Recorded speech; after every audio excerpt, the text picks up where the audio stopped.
Hypocrisy.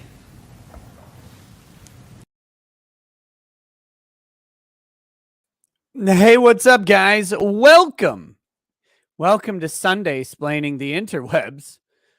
I'm your host, Nick Rekieta of Rekieta Law. What is this mic doing? A small law firm in central Minnesota. These damn kids, I'm telling you, messing with my microphone cables and cords, tightening them all up. Oh, gosh. How's it going, guys? So, we got a little bit of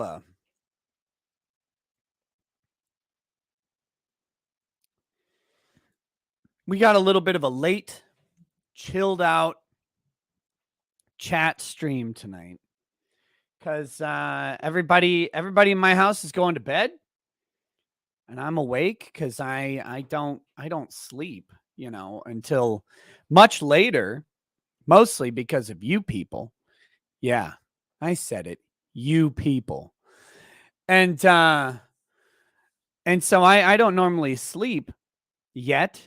So I figured, why don't I come on here, chat for maybe an hour or two, hang out with you guys in the chat. I mean, that's the main thing we're going to do tonight. I'm going to read and try and interact with the comments as much as possible and see how that goes.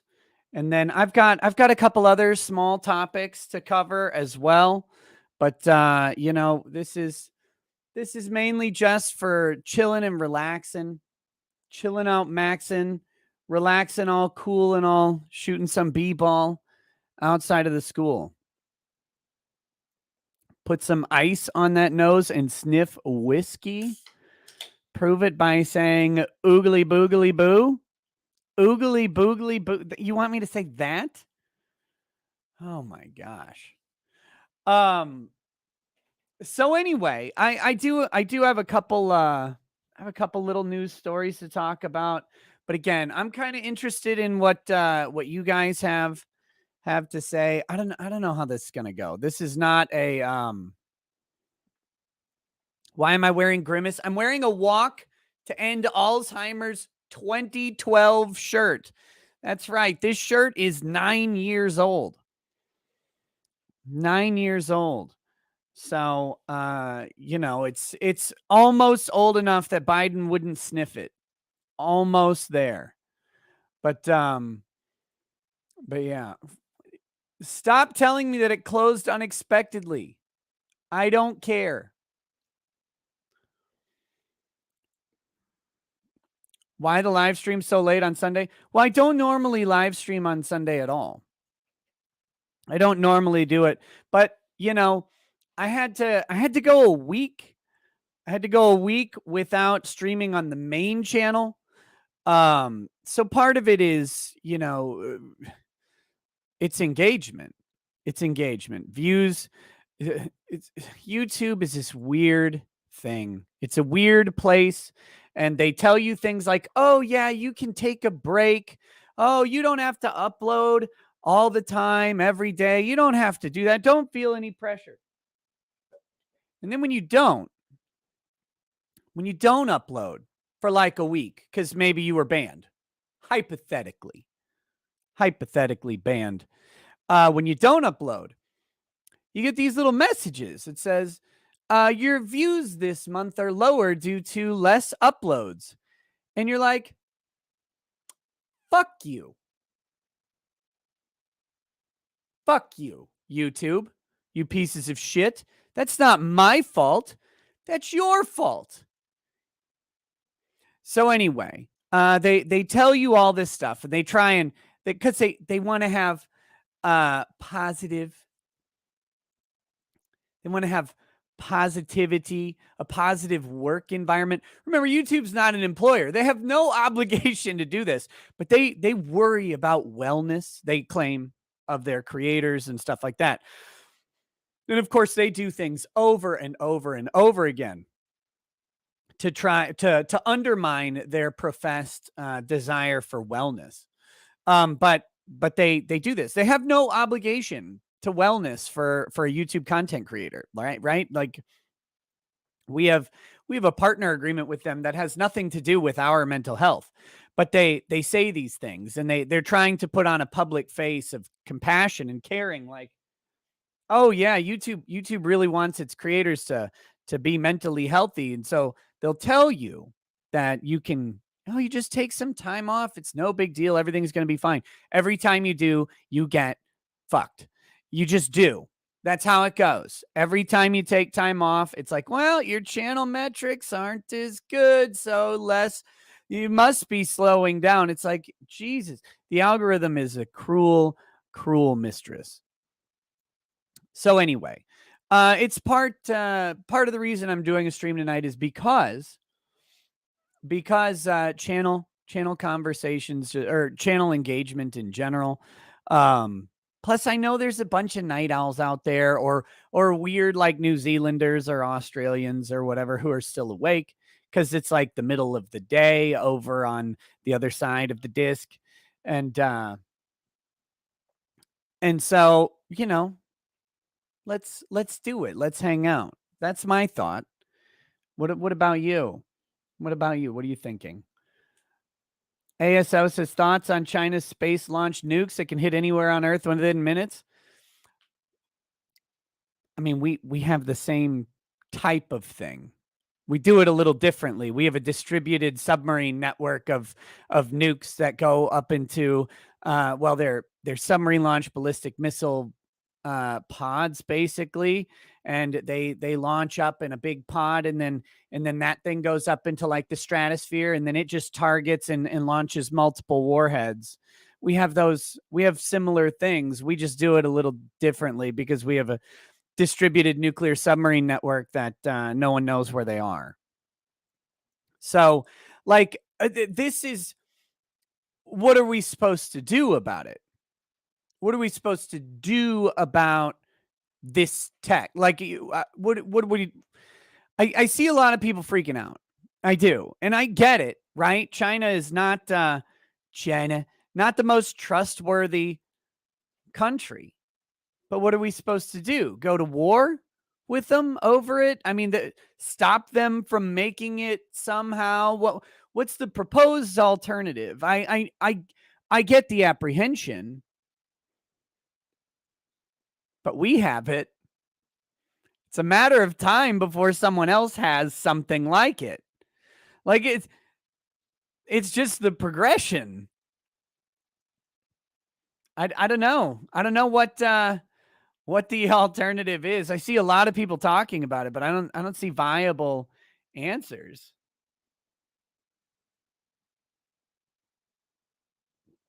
I don't see viable alternative measures that we could be taking to prevent them from advancing technologically.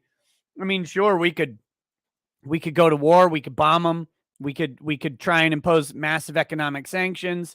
We would be we have this symbiotic and parasitic relationship with China, and they have it with us too. If we were to sanction and cripple the Chinese economy, for example, we would cripple our own. So, what do you do? How do you fight it? We just need to be prepared. And I think, the idea that the US will be the only superpower with nuclear capability is it's a strange idea. I think we're always going to, there are other nuclear powers, obviously. Russia's a nuclear power. India pretends to be a nuclear power. Israel's probably a nuclear power because of us. I'm sure there's a couple others. I'm not an expert. I'm not an expert on this stuff, but I know there are other nuclear powers out there. North Korea wants to be one. Iran wants to be one. China made itself one. And then they made a cool super fast delivery device.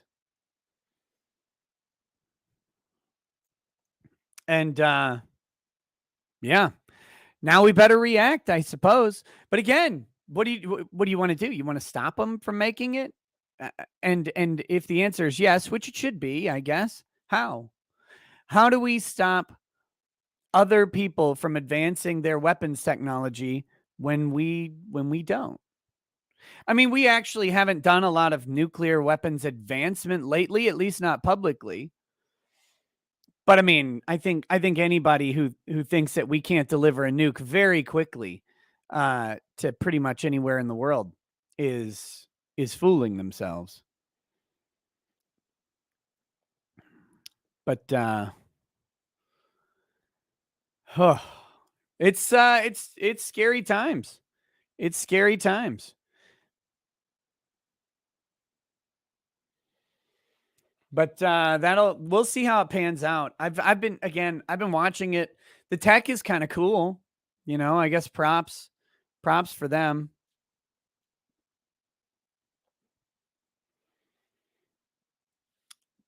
Let me start reading these chats that have been coming in. Let me start reading them. I'm going to try and keep up with chats. I'm going to treat this like I'm outside smoking a cigar, but I'm not because it's kind of cold. We're getting to like 40-degree nights. That's a little bit fucking cold. It's a little bit cold for me. I don't like sitting outside in 40-degree weather, but it's not like super freezing or whatever, but so I'm gonna try and read the chats. I got a little bit more flexibility. I'm not on a phone. I'm at my desk. But let's check this out. Eldritch Blasted says Flashcast was a total mess. Lofty seems chill though. Dude, Flash got so hammered. So hammered. It was insane. I should announce next week on Saturday, I will be hosting Flashcast here at 9 p.m. Central Time on Saturday. We will start on time. Or on time-ish. I'll be hopefully booking some guests. Flash, Cecil, Anna. I think that's it. They will be at in Nashville. They will be at the Dave Chappelle Joe Rogan show. So they're gonna pop in live for like an hour, maybe. But the cast of Flashcast will not involve those guys, but probably RGE, that umbrella guy, hopefully they'll be up for it. And then I'll be seeing who else wants to pop on. And we'll have Flashcast here. I think Drex may be here over the weekend as well. So if that's the case, Drex will join for Flashcast if he's in town. And then I'll be I can invite Gundam. I've never had Gundam on a show, so I can invite him. But we'll see. I gotta put together a panel of people for Flashcast, and we'll figure it out. That's how it goes. But I'll be working on that this week. But yeah, so Saturday Flashcast will be here on this channel, and I've gotten permission from Flash to do it and to reap all of the super berries that he will lose out on. And then what I'll do is I'll take a picture. I'll actually all of the super chats that come in, I'll get them in cash, and I'll take a picture of them, and I'll send the picture of the cash to Flash's new baby that's coming. And I'll say, this could have been yours if your dad wasn't a bitch going to Nashville, but now it's mine. That's what it'll say. And then he can hang that over his baby's crib.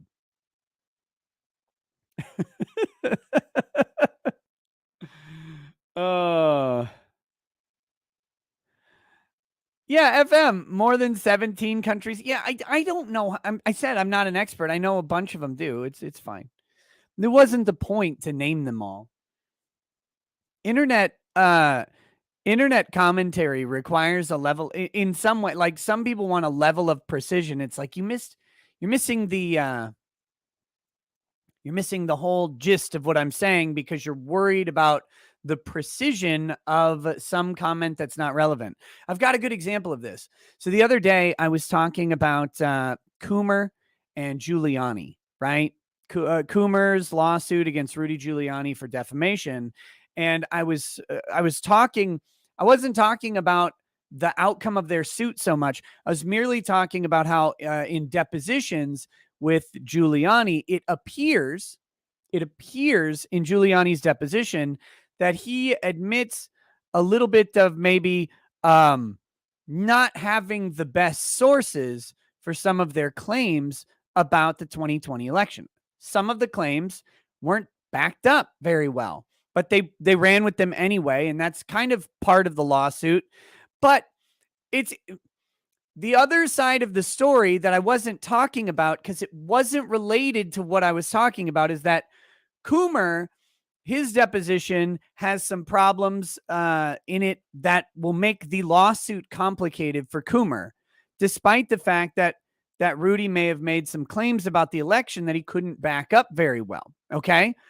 But I wasn't talking about the lawsuit between Coomer and Giuliani. More so, I was talking about the fact that we now know that some of Rudy's claims that he was pushing were not really researched and backed up. He was doing other things, his own admissions. This is not me. Don't be mad at me. This is what Rudy said. Rudy said about his stuff is, he would maybe see something on Twitter or whatever and then run with it. And that was a choice they chose to make, or he chose to make.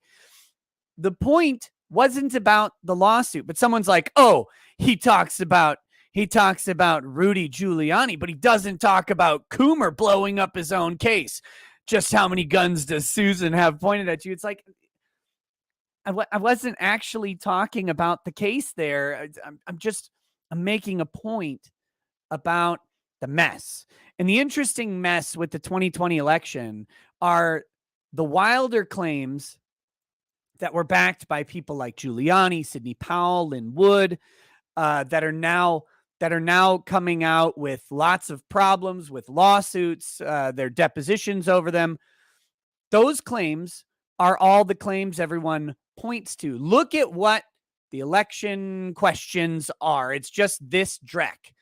And then there's another side of it that Robert Barnes talks about, a different set of legal questions from that go to the heart of election law rather than to the mechanics of Dominion and all of this stuff that's over here.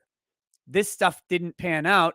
This stuff didn't get explored. And part of it was because of disorganization. And I've talked about the disorganization in the Republican legal infrastructure of the 2020 election, right? They did not mount and were not prepared to mount an effective legal front in the 2020 election, despite the fact that people were expecting it to be contentious and contested. The interesting thing is they were expecting this sort of argument to go the other way. They were expecting the Democrats to be making the arguments that the Republicans were making, but then they didn't have to. So even if that was your expectation, you should have had legal teams, especially in swing states, but even in other states as well. Anything that was close and maybe some not close ones, you should have been more ready to defend. And they weren't ready to attack or defend on the legal front. And again, if you want to get really good info on this, listen to Robert Barnes talk about it, because there's two sets of the thing. There's the fraud claims, right? Those were explored and they lost. They lost on all of that stuff because it doesn't translate well to court. And so the courts didn't want anything to do with it. They dismissed all of those actions. But then because of that, they left a bunch of these legal claims on the table that maybe would have had some different impacts. Would it have changed things? Who knows? Probably not. In all honesty, the certification process, the way it's structured in the U.S. Constitution is that once certification happens, And then once those electoral votes are counted and tallied, I mean, it's done. It's done. And the idea that you can undo it is not a constitutional idea. It's a logical idea. And it's logical to the person who thinks it'll work. But we don't operate on logic in this country. We got these weird long beard hairs hanging out. We don't operate on a logic legal system in this country. We operate on a legal system. It's got to be written down somewhere. It's either got to be written down in the Constitution, or you have to have a Supreme Court sort of precedent backing it up, or you got to convince the Supreme Court to make one, and that's your longest shot on earth. So, but if you want to hear about the different stuff, Barnes knows more about it because he claims he was going to potentially be involved, but they went the other way. They went the Rudy Giuliani route. I don't know. That's it. My point in this is there was disorganization from the start. And so, way off on this tangent here. The person was mad at me for calling out that Rudy Giuliani said he didn't have sufficient resources to make the claims that he was making. Rudy said that. I didn't say that. Coomer didn't say that. Rudy did in his own deposition. And I was just pointing that out the other day, probably when I was ranting about being channel banned. And who knows, this will probably get me banned again, even though I'm not making claims about the election, I'm merely talking about these two different sides of it. But that being said, they were mad that I was like not precise about Coomer's deposition as well. It's like, you didn't go far enough time. It's like, but I wasn't talking about that. I was talking about something else. It's this weird thing in internet commentary. You no matter what, there's someone who's going to misunderstand what you say, and then they're going to like correct you on the thing or call you a shill or a coward or whatever. And it's like, but I'm not actually afraid. I just wasn't talking about that. Well, we will. I plan on talking about Coomer's deposition. I plan on going through both of them, hopefully during the daytime this week, unless some other crazy stuff is going on. So anyway, what's up, Attorney Tom? How you doing, buddy? I see you in the chat. I see you out there. I see you. Not applicable says, is somebody going to beat the brakes off of anyone tonight? That was the funniest and weirdest thing. Flash kept saying he's going to beat the brakes. I'll beat the brakes off of them. Do they have brakes? Do they have brakes to beat off of them? Is that a thing that they have? I don't know.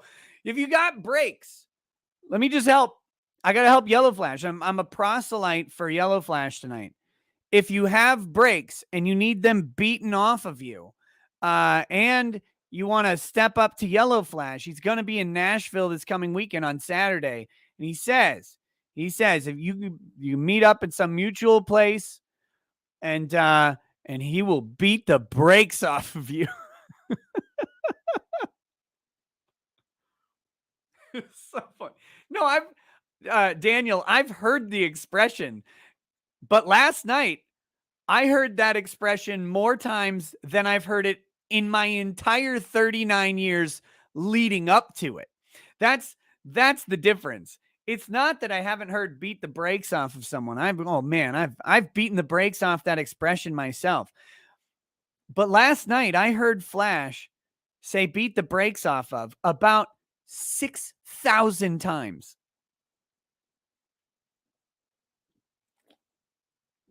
It was beautiful. Eldon Bainling says, Nick, have you beat the brakes off of someone yet? Eldridge Blasted said, do you think we'll be in an economic depression soon? I don't know, man.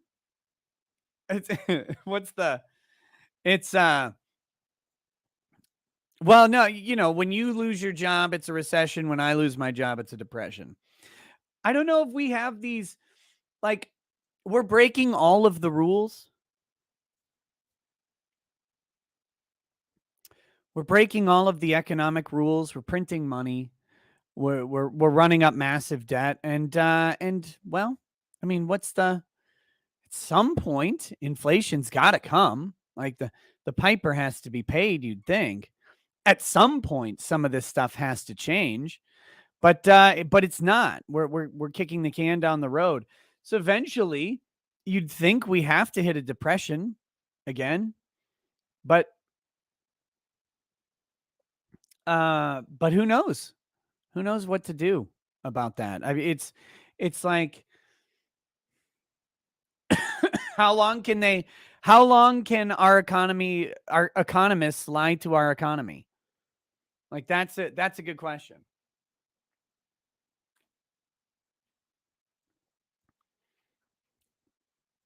Who knows? Luke Blanche says the U.S. has the rods from God satellite launched 1,000-pound tungsten rods. Yeah, those are cool. They're high impact kinetic weapons with uh, low collateral damage. I guess is the idea. I don't know how. You always wonder how well they work because I've heard about them. I dream about them. I think they're one of the funniest weapons on earth. Like, yeah, check this out. Here's a big fucking metal rod coming right at you, right into your ass from space, and you're going to die. And there's nothing you can do about it. That's the funny weapon. We need more of those because they make me laugh. But I don't know if they actually like. I don't know if we have that happen. Joseph Morno, no, again, you're doing the thing. He said not all economists lie. Listen to somebody like Robert Murphy or Peter Schiff. No, it's not about that. When I say our economists are lying to our economy, I mean we're just printing trillions of dollars. We're just printing it. We're doing quantitative easing. We're destroying the supply chain. We're doing all of the things. And yet, stock market's going up. Your purchasing power seems to be going down, but we're pretending there isn't inflation. These are the things I'm talking about. I'm not saying that every economist out there of every economic discipline is a liar. I'm saying the economists who are running the country are lying to the economy, and we're propping it up in various ways. I don't know how we're doing it. By all accounts, we should be in some level. I mean, we have a massive labor shortage going on, or a worker shortage, or however you want to word it. And we're all just pretending that this is like it's not happening. Like when you go to McDonald's or whatever, and there's two employees running the whole thing barely, and there's a huge line. You go to a grocery store, you go to a Walmart, and there's one checkout line open. Like normally at a Walmart, there's two, but now there's just one because they can't staff. They can't staff the stores. They can't staff anything. I saw someone had a picture on Twitter the other day. It was McDonald's hiring at $21 an hour. $21 an hour to do French fries, right? Why? Lots of reasons. Government keeps throwing money at people who aren't working.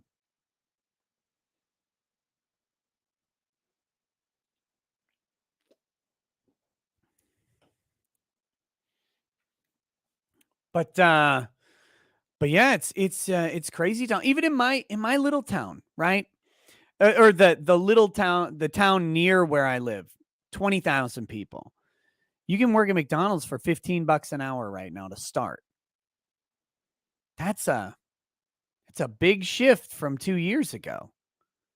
They're just desperately trying to fill those positions. And what's it going to do? At the end of the day, McDonald's can pay $15 an hour wages. Who can't? Right? It's the mom and pop shop. It's a taco truck. It's whatever. They can't pay those wages. They can't do it. Family run restaurants. That's who's in trouble. It's the small business squeeze. That's going to be what's coming. If I had to guess, because that's who can't pay these people. And so what happens as a small business owner, I guess, but I've always been pretty much a solo operation with a little bit of contract help here and there, but um you know what you end up doing when you can't afford to hire someone to do the stuff is you have to do it all. And different small businesses, that's going to manifest in different ways. But man, it gets rough and people get burned out and they get tired. That's the thing. They can manage it, right? Like people know their business.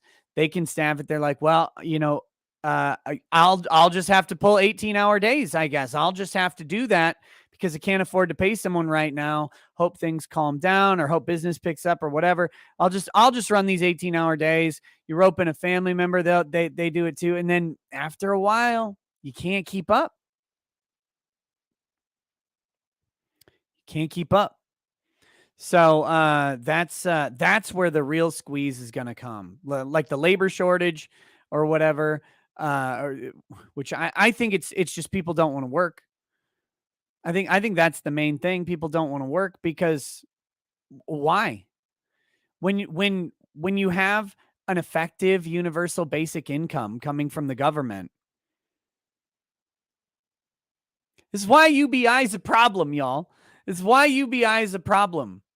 It's because when you have it, people don't work. We have a consumer-driven economy, and it's a consumer-driven economy. But that consumption is based on people being there to service the consumption. We don't have as much of an industrial economy as we used to, and so the workers have to be there to create the consumable product or to deliver the consumable product in our case. And that's the problem we've got, right? We've got all these shipping containers off of California. No one's delivering the products. Products are being made elsewhere. They're being made in China, Korea, Vietnam, whatever. Wherever they're being made, I don't know. I don't care. Taiwan, Sri Lanka, Burma, they just send you bodies or whatever. All of these things are coming in. We don't have the truck force to pick them up. We don't have the dock workers. Whatever we need, I don't know. I don't know where it is. My one of my in-laws was telling me. He says California's got a rule right now that says no semi trucks over 10 years old. Well, that just eliminates a ton of owner operators, right? A ton of owner operator semi trucks who can't afford to just upgrade to a new truck. They're driving a truck's 15 years old. Well, you can't get into California to go pick up shit from a shipping yard and then haul it across the country.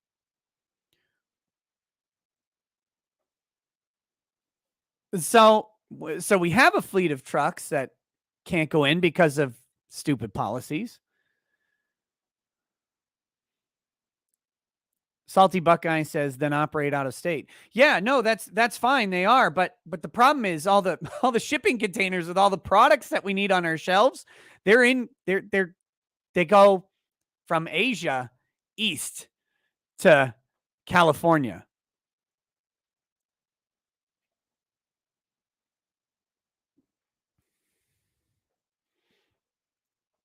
So yeah, we've got all this stuff coming to a head.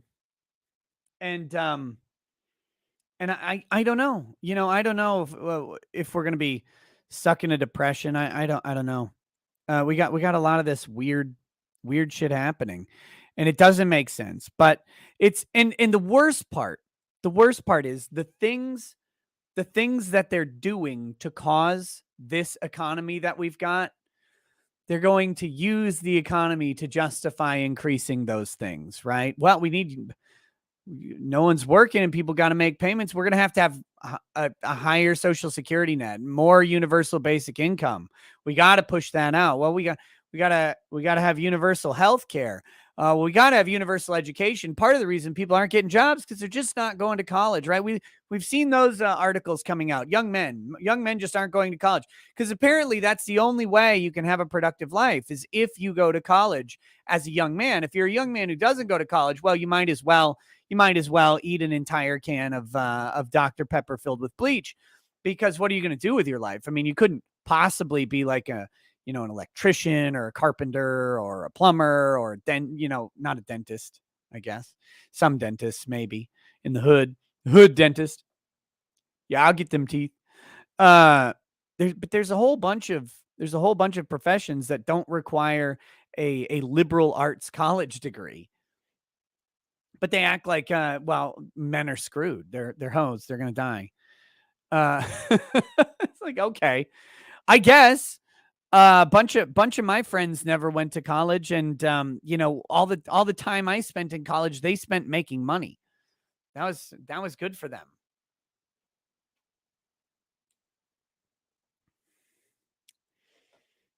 Yeah, Flash is a hood dentist. He'll beat the brakes off those cavities. G-Man says our economy is already crippled. Might as well bring China down with us. I mean it, but that's the thing. Our economy is weird. It's not actually crippled. It's kind of it's messed up. It's got holes in it, right? It's like this cheese has holes in it and it isn't Swiss. This is weird to me. It's got holes. But if you're working, like you're working and making money, there's work. There is work. It's different than the Depression. Depression, people didn't work because there weren't jobs. I mean, there's jobs. You can go get them.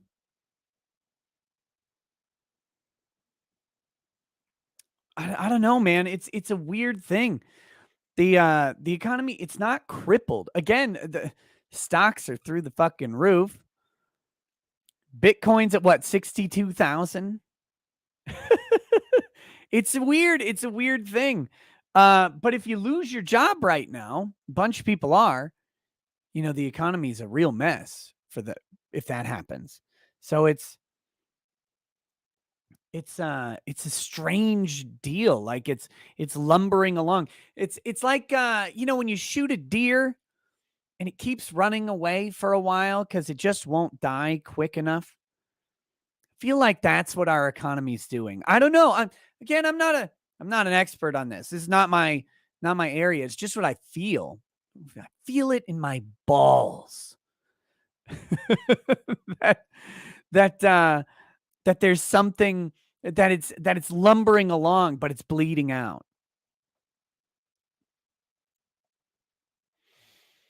So we'll see what happens with that.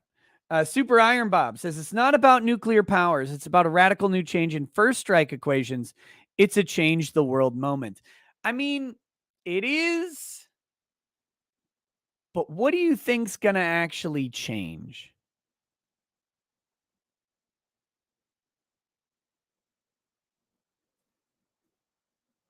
I'm not so sure what's like. Again, I see a lot of news stories about it. I see a lot of commentary about it. I don't know what changes that much.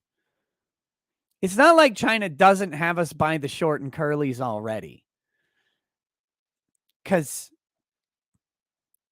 we already, like, they hold a significant amount of our debt.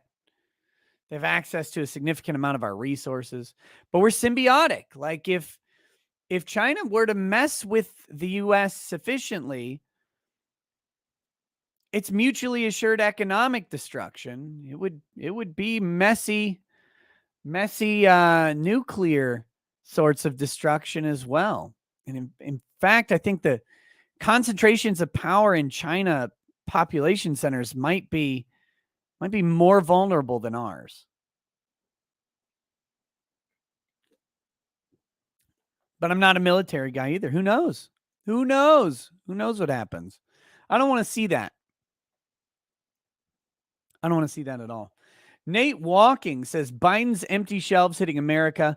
Got the last sour cream in my Kroger tonight. How can a fat boy like me live without sour cream on his nachos? I don't know. Being lactose intolerant, things like sour cream have become less and less of a concern for me. So sorry. No, that sucks, buddy. It really does. Sour cream is delicious. I love it. I put it in chili. But yeah, having the empty shelves. Growing up, never would have thought. Never in my life would I have thought that you could go to every store in town and they'd all be out of a thing.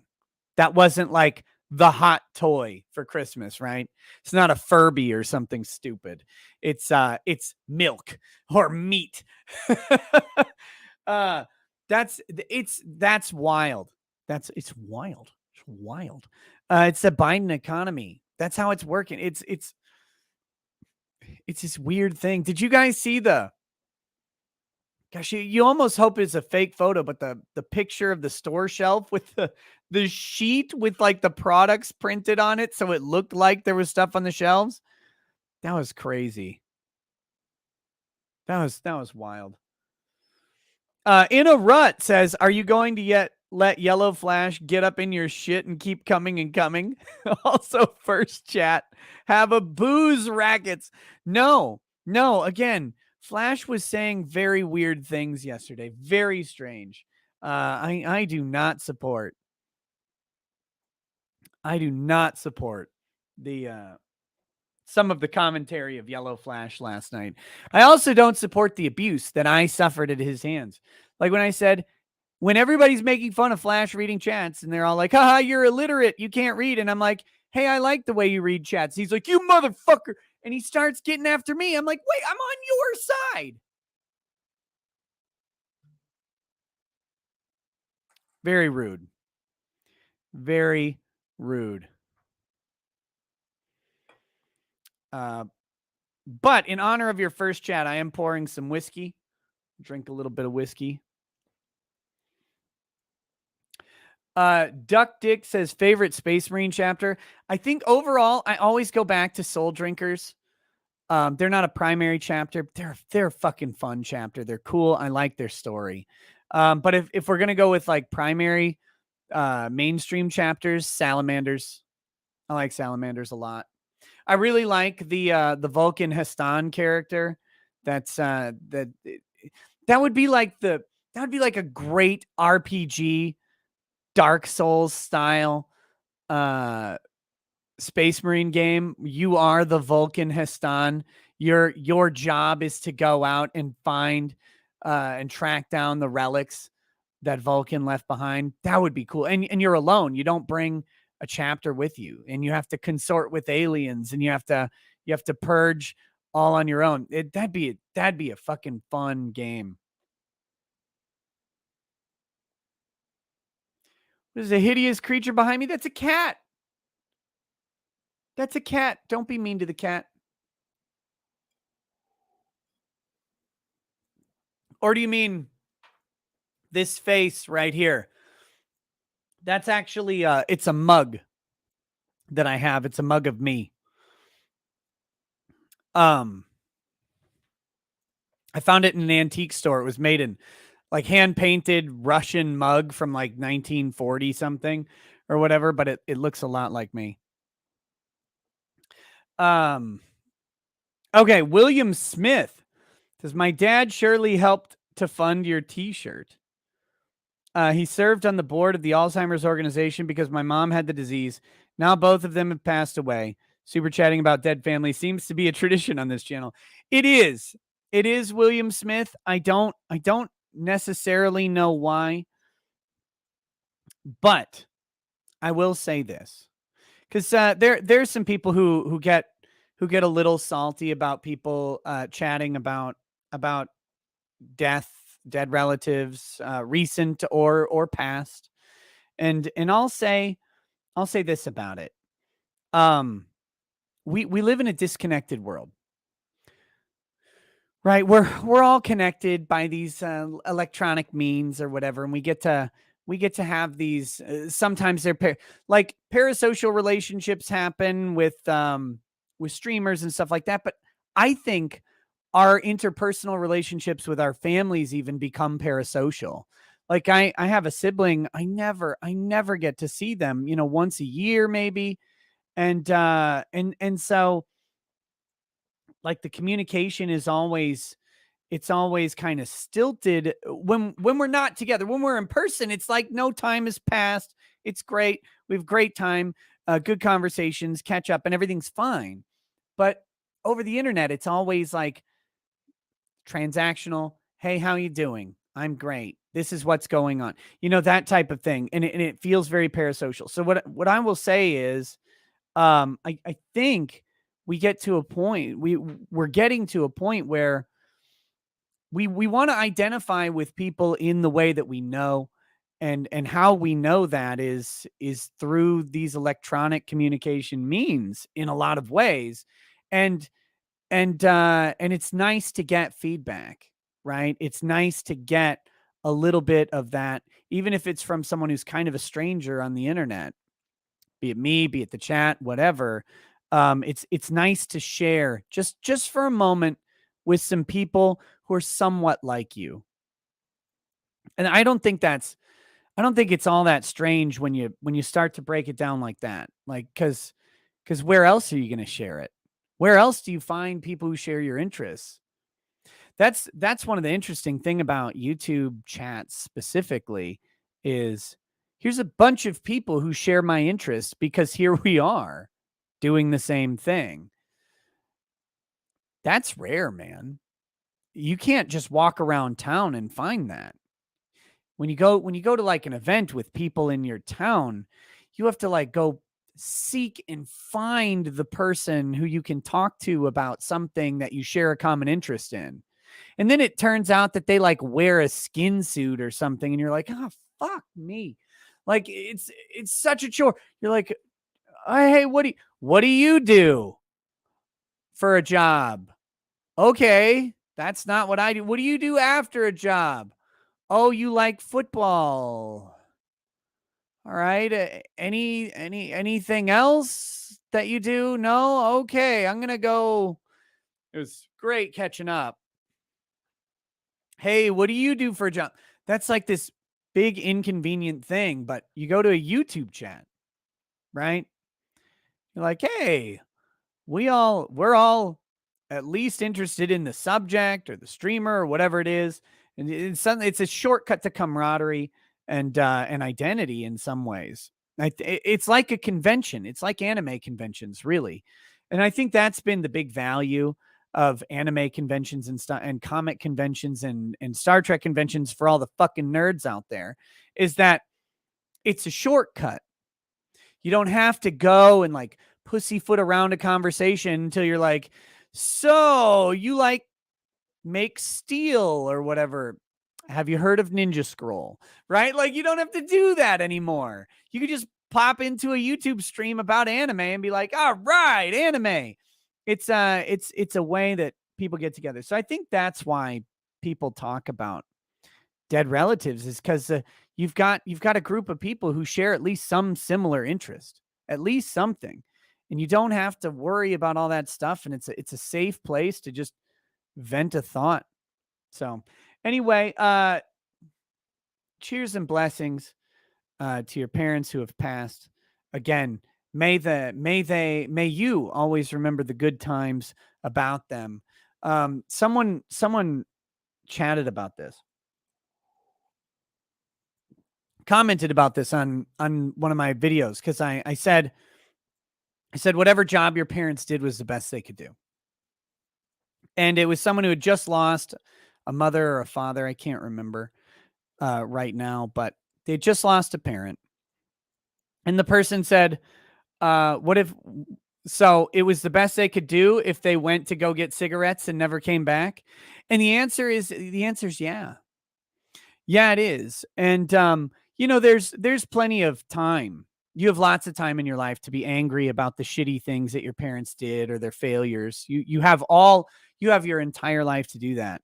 But what I will suggest humbly is that once they pass, once they pass, uh, it is no longer profitable for you, because you won't reconcile their bad actions once they're gone. So it's no longer profitable for you to dwell on those bad actions. So at that point you go, well, they did the best they could. They did the best they could, and then you start focusing on those good things, the good parts that they instilled in you, and you have to let the bad go, because you don't get to take the bad and get that gotcha on them. You don't get to bring it to them. You don't get to get absolution. It's gone now. It's gone. You'll never be able to serve up the bad things and let them know how they hurt you. You'll never be able to do that now. So you'll only eat away at yourself. And that is unprofitable. So that's what I mean by that. And I really do think, I think if your parent left and never came back, that was probably also the best thing they could do for you. If they've stayed, the damage they might have done could be much worse. Could be much worse. In fact, for an uplifting story, I was just reading about a man convicted of killing his child. He got tired of being a parent. 5-month-old. He got tired of being a parent. So once his wife would go to bed, he would spike the child like a football. Would have been better for that kid if that dad had gone out to get cigarettes and never come back.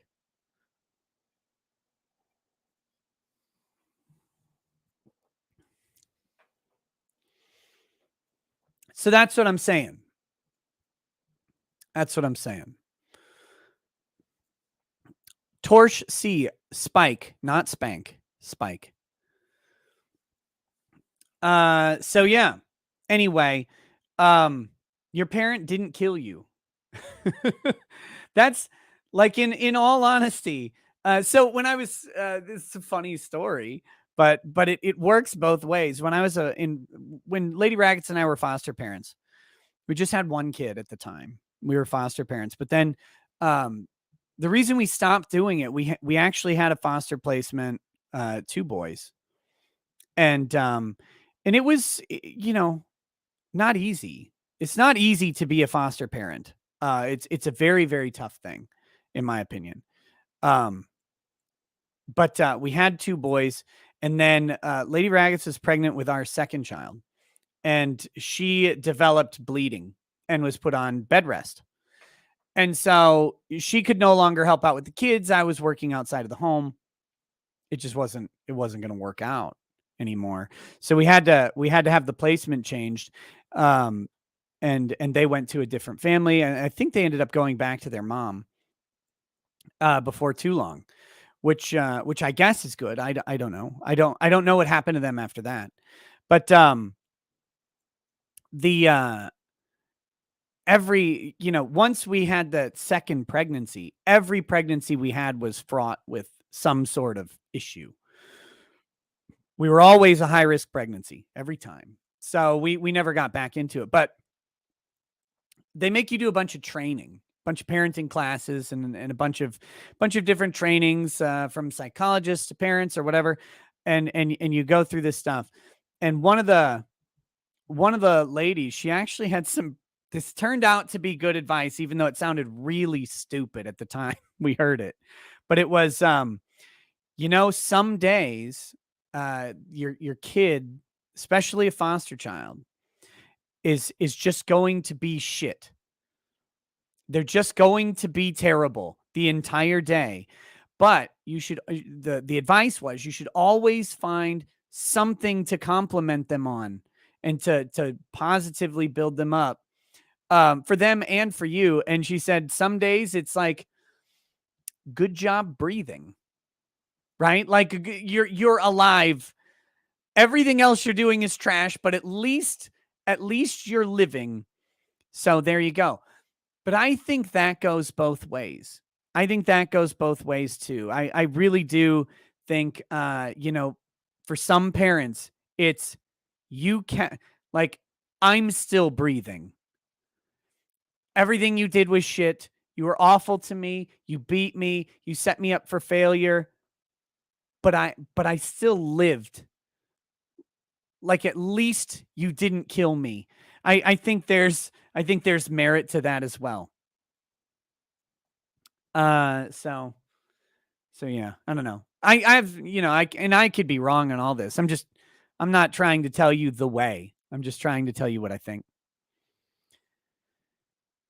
Congratulations, son. You're not George Floyd. Hugh Gedney says, hey, Ricada Law, I'm very glad that you're better and you beat the mutant flu, and see you on the next live stream. Hey, see you then. See you then. Tomorrow we'll have normal live streams starting tomorrow. You know, all that good stuff. Okay. Emily Wooten says, Nick, have you seen the new Harvard study posted on Fauci's NIH? Vaxies have more cases than unvaxies per capita. I have not seen that. I don't know anything about that. I'm not talking about the effectiveness or efficacy of vaccines. I have no idea. I'm not a doctor. You should contact your doctor to talk about any of that stuff. But I have seen a very funny video.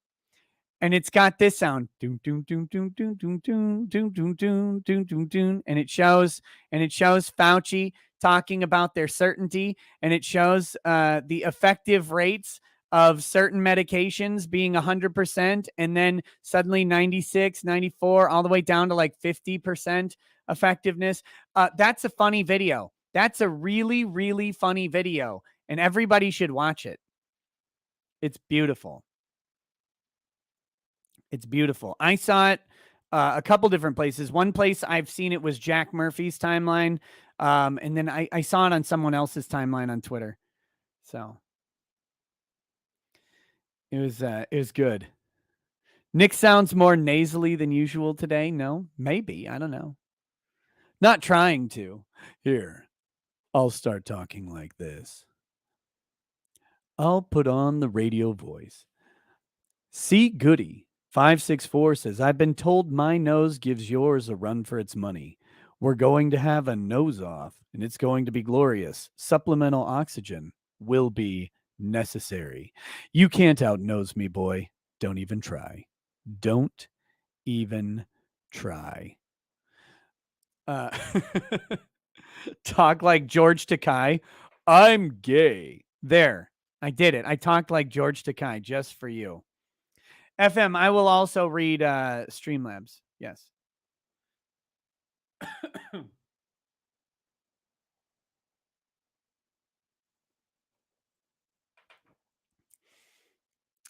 George Takei is the weirdest dude. He doesn't realize that he supports the party, the people, and the policies that put his family in internment camps for being Japs. That's their word for them. I call them the noble Japanese, but FDR would have called them the Japs, the Japos, the Squinties, the rice makers, something like that. And George Takei, who went to an internment camp, supports these people and these policies. He supports them. He's with it. It's like, George, this is the exact same stuff. It's the same platform that put you in a camp. It's the same people.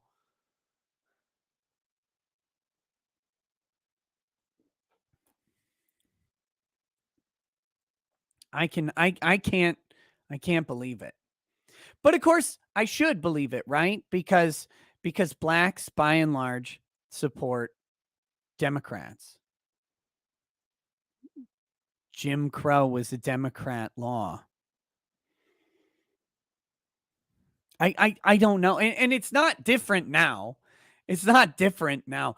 You know what I was thinking the other day? So I was wondering, because I mean, some of you guys know a little bit about my life, and others don't. So I'll enlighten you.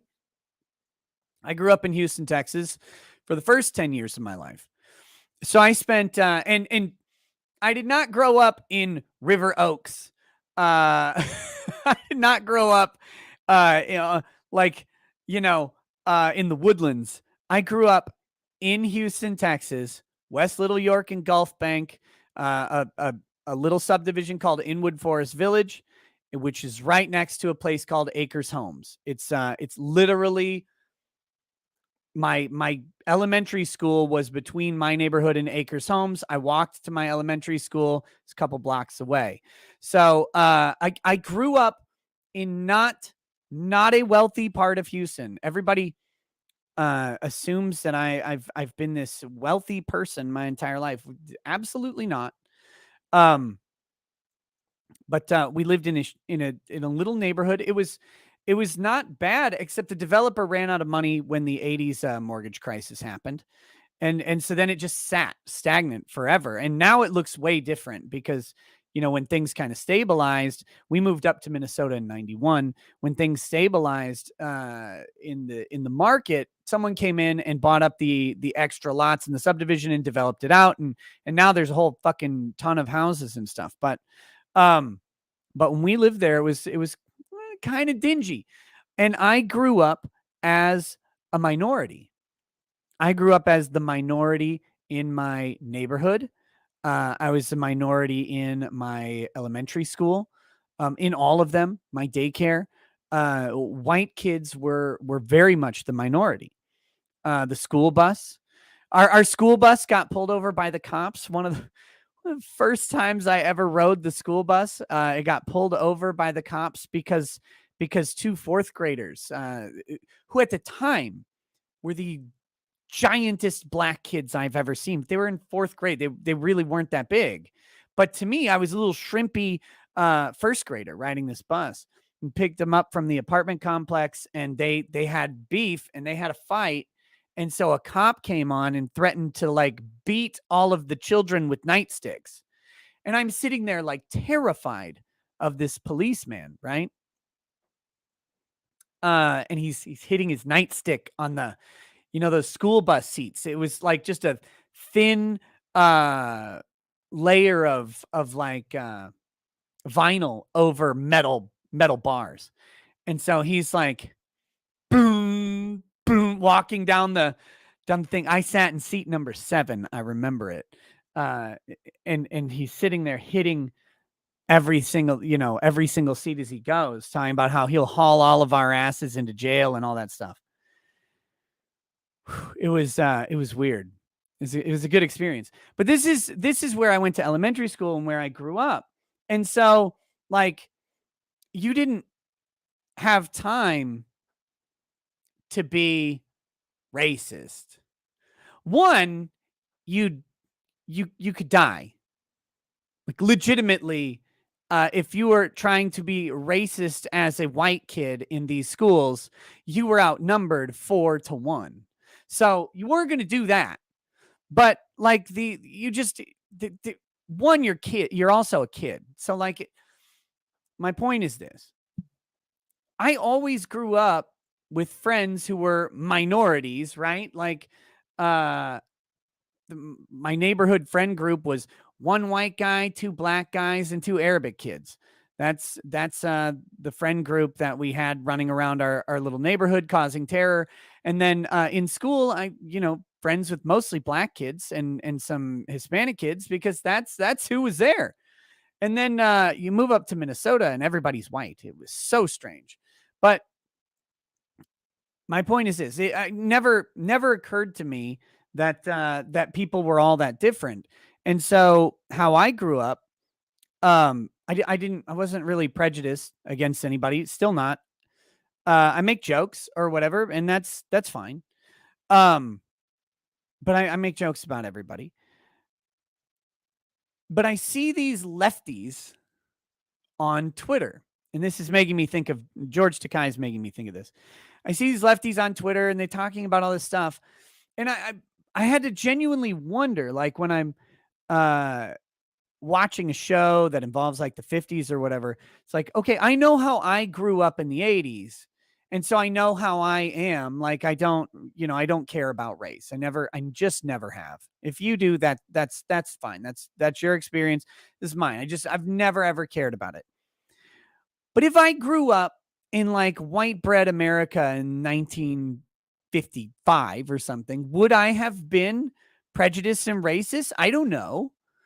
Like, I'd like to think that I would be the same, but that's not how life works, is it? Like you're a product of your environment as much as you're a product of everything else. And so who knows? Who knows what it would be like? But what I get to is this great thought. All of these white savior liberals, all of the white savior liberals assume that if they grew up in, say, Baltimore in 1955, that they wouldn't be racist. And that is what is intriguing to me. Is these people, they can, and I think about this as they look backwards, right? Oh, so I started watching Lovecraft Country the other day because I finished Berserk. The Berserk anime that followed up the Golden Arc trilogy ended up being total shit. I don't recommend it. Didn't like it at all. But I started watching Lovecraft Country, and it's like, what would happen if we put black people in H.P. Lovecraft's sort of stories? So far, it's like I'm only 3 episodes in. It's not a bad show. It's just kind of weird. But it deals heavily in the racism issues because it's all taking place in 1944. Okay. And Lovecraft has some things to say about black people. That's not always like charming, right? When we look back at it now, but he's a product of writing in 1930. I mean, this is just, you can't do that. You can't say, well, this guy who was a white guy in Massachusetts in 1930 is expected to live up to the racial ideals of 2021 San Francisco. It's not going to work. It doesn't, like, life doesn't function that way. It's a historian's fallacy or presentism or whatever you want to call it. But my thing is, all of these critics, they're criticizing back on these people. And this isn't just Lovecraft. This is just what's been making me think about it. But you got the tearing down of statues. You've got the slave owners and all this stuff. And these people genuinely think that they'd be immune to the entire culture around them. Like they'd just be fine. Oh, yeah. No, all these other white people, they fully support slavery and racism. I wouldn't, though. It's like, wouldn't you? Like, are you sure? Do you think so? You think you're not a product of the current culture that you're in? You think you're not a product of your environment now? Like, because you are. You definitely are, because you're different than me. You're different than everybody I've ever met. But you think you wouldn't be influenced by that one. That's the thing. I wonder how I would have grown up. Like, I don't know. If I grew up in a different place, would I be a different brand of asshole than the one I am? Probably. But that's not how it worked out. That's why I don't like this holding people accountable for their past non-damaging ideas or tweets or words or whatever. Like, fucking get over it. Get over it. You can't. People change and grow, and they adapt to their environments, and you just can't hold people to those. It doesn't work. It wouldn't work for you. Can't work for them. That's why, I only do it in retaliation. I get a lot of criticism from some people who suggest that I'm trying to impose morality upon people, which is so weird because that's not ever on my list of things to do. It's like, okay, on this stream, I'm going to talk about this legal issue. I'm going to talk about this meme. I'm going to make fun of this person. And then I'm going to impose my morality upon people. I don't know where people get the idea that that's what I try to do. But one of the things they call me out for on this is, Uncivil Law, you have had a lot of streaming today. Holy crap. I saw like 5 different live streams from you. How you doing, buddy? Hope you're doing well. Where was I? Oh, yeah. one of the big criticisms that people levy at me is that I talk about the quote unquote moral failings of Ron Toye, for example, and will rail against Ron Toye, but then I'll ignore X person, because this is again how the internet works. If he's not talking about what I want him to be talking about, then he must be a hypocrite. It's like, or I'm just not really interested in the subject you are, and that's okay. You could make a video about it. But anyway, so this is one of the things that people come at me with. They're missing the entire point. The reason to talk about Ron Toye's moral failings, if you want to call him that, is not that Ron Toye has moral failings. It's that Ron Toye professes to be a champion of women while being an abusive ex-husband. Like that's it's the hypocrisy of this person doing these things. That's what makes it the interesting thing. And you know, I've said before, maybe Ron's changed. Some of the people suggest he has. I don't know that he has. I don't know. I have no idea. But when you're out there trying to cancel someone over their past actions involving women, and your past actions involving women involve beating them and making them terrified to be alive, you know, I mean, I just think that's a hypocrisy. You're going after someone else's past involving women, and yet your past involving women is checkered. That's why I talk about it, not because I think that I'm a moral paragon out here to fix the world and their morality. That's quite the opposite. I don't know where people get stuff, but they do. And so, and again, this is a feeling stream, so we're sharing feelings. Super Iron Bob says, real question though, how many guns does Big Sue have pointed at you? Right now, just the one. Just the one. The next channel strike gun.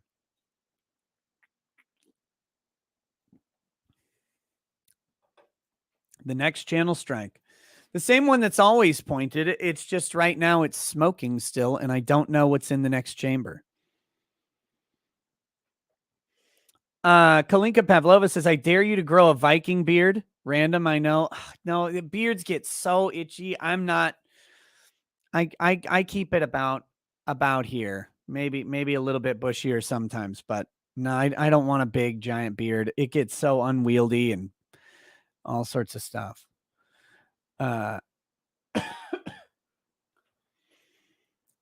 Joshua Vidrine says, just got in from roofing a barn. Had a nice lamb and Brussels sprout dinner, and see that you're streaming. Oh yeah, it's going to be a good night. Hey, welcome, buddy. Lamb and Brussels sprout dinner. That sounds good. Today I made ribeye bites over I had some carrot, poblano pepper, onion, bacon. I got all those. Well, you start with the bacon, get that to release a little grease, drop the onions in, drop the poblano in. I had some I parboiled the carrots in some sugar water. And then I threw the carrots, drained them, threw the carrots in for just a little bit to kind of saute the outside. Finished that up with some brandy in the to deglaze the pan and kind of coat the veggies. And then I put the ribeye bites on top of that. It was really good. It was good stuff. That was yummy food. Strong recommend. Why didn't I stream any of that? Because my kitchen is not in shape for streaming because I've been sick for 2 weeks. Woody Muller says ribeyes are going for like 25 a pound. Yeah. This is a 10-ounce ribeye. It costs like $15, 15, $16, I think. And Lady Rackets and I split it. That's why I added a bunch of vegetables and bacon and stuff, because it was like beef is through the fucking roof. It is through the roof right now. But no, they're actually the kitchen's getting back into shape now that I'm not sick. Because the problem was, when I was sick, I'd get up to make dinner for the family, but I'd be so tired that you just, you know, like you don't do the normal cleanup. And so it's like I'd make dinner for the kids, get the kids served, and then I'd lay back. I didn't even eat. I didn't eat for 5 days during LaCouf. Lost 12 pounds. It was nice. I recommend the Coof diet. It Tess Holiday should have it. It would help her. But yeah, so I wouldn't even eat. I would just go lay back down because I was so tired.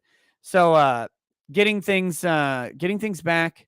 I want to do some cooking streaming. I got a new knife set the other day. I got a block of Shun knives, and they're really nice, really sharp. Um, and they're a lot of fun. They're very pretty. And so I'd like to show off the knives. They work really well. And yeah, we'll be doing some cooking streaming very soon. Show the human trash heap that tried wrecking Gerhardt. I will. I will. By the way, if you want to have access to those cooking streams, the best way to do it, the best way to have access to all exclusive content is through ricadalaw.locals.com. ricadalaw.locals.com. Channel members here on YouTube get access to some of the exclusive content. I am not ever promoting channel membership again, because when YouTube gave me a 7-day strike or a 7-day ban for my strike, I was unable to even make a community post for my members. My members lost 1/4 of a month of value because of YouTube's choice, and it can't be returned. And they don't refund that quarter month, I don't believe. And I do not believe in that. I think that is shit business. I think they are garbage. My analogy for that would be like, let's say you buy a Samsung phone from AT&T, right?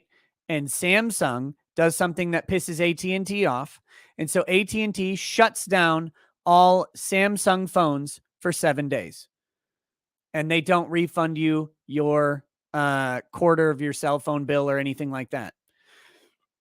It would be unthinkable for them to do that. It would be unthinkable for them to shut down their customers' phones or whatever because of something the company did like that. So, um, so yes, I'm not promoting the YouTube membership anymore. I will promote ricadalaw.locals.com. If you want access to exclusive content, you can sign up there. If you just want notifications for this, for these streams, Locals sends out the notifications very reliably. YouTube's pretty spotty on it, but Locals, the notifications go out. I pin the posts that have stream links to them right to the, right up at the top, so you can always find them. That is what I would recommend. It is free to follow on Locals and get those notifications. You don't have to pay anything for that. And I'm trying to get as many people signed up for free as I possibly can, because I just, if I ever get taken down off of YouTube, temporarily or permanently, that is going to be the place where you'll be able to find the show. If nothing else, I can do it on Locals, but that'll be the place where the announcements will be. So that's what I'm trying to get people to do. If you want to sign up for further exclusive content like the Discord and all that stuff, you can absolutely do that on Locals, but it's really about the notification process and the ability for me to communicate with you. The worst thing about the 7-day ban was that I could not even tell people that I was banned. And again, that's garbage. That's a shit thing to do, and YouTube is shit for doing it. Jason of the Great Awakening says Brandon is clearly the most popular U.S. president in history with 81 million votes. Totally legitimate. No shenanigans at all. I agree. And in fact, he is so popular. He is so popular right now that And how do we do this? Go away. He is so popular that Canada has created a rule for its government employees because they're embarrassed by the popularity of the American president. So this is the State Services Canada. It says, good day. This is a formal notification that all government correspondence must be professional in nature and approved by department heads. When applicable, all correspondence must be vetted by the PMO for framing and message prior to public disclosure or internal distribution.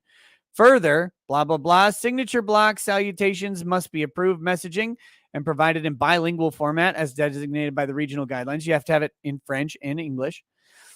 1A, the use of colloquialism or sayings with intended double meaning or offense are strictly prohibited in all means of correspondence and or communication. Okay, that kind of makes sense, I guess, for a government thing. 1B, specifically, oh, this is specific. The use of the wording, let's go Brandon, and any variation under thereof under any circumstances banned by the Canadian Public Service. So if you are Canadian government, you cannot say, let's go Brandon. You cannot do it. Let's go Brandon.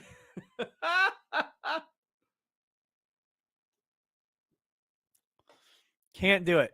Please contact your department heads for the applicable writing references.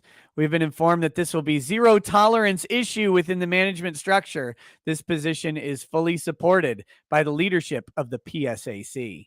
Violation of this policy will be grounds for immediate dismissal without recourse or labor union representation.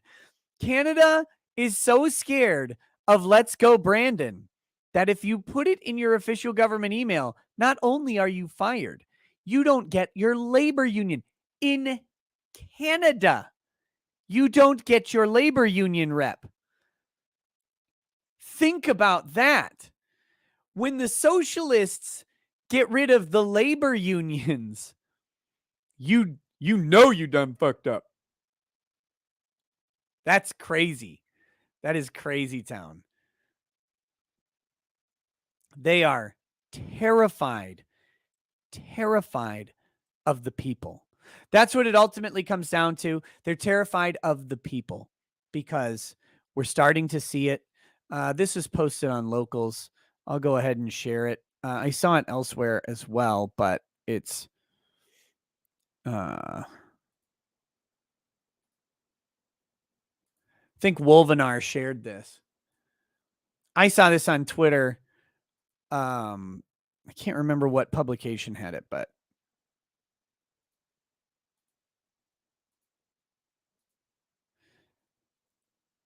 they're scared. They're scared of the people, and they should be. They should be terrified. We are here is what it says. But here's the thing. Everybody's standing. Guy comes up with the whip. Everybody bows. One guy stands up. Obviously, more people go, hey, wait. This guy stands up. We all stand up. And then suddenly the master becomes subservient. We see this. We saw it in Canada. I mean, Arthur Pawlowski, he's got the saga of Arthur Pawlowski continues. He has been fined 23,000 Canadian dollars, I believe. It's like $850 US. He has been fined, I think the 23,000, and he has been ordered on what to preach. They are ordering a pastor what to preach in Canada. And I should have a video coming out about this tomorrow. But they're ordering him to preach quote unquote science. Let's see, Arthur Pawlowski. Here we go. 3 days ago from Newsweek. Would have loved to cover this 3 days ago, but I think I was still banned.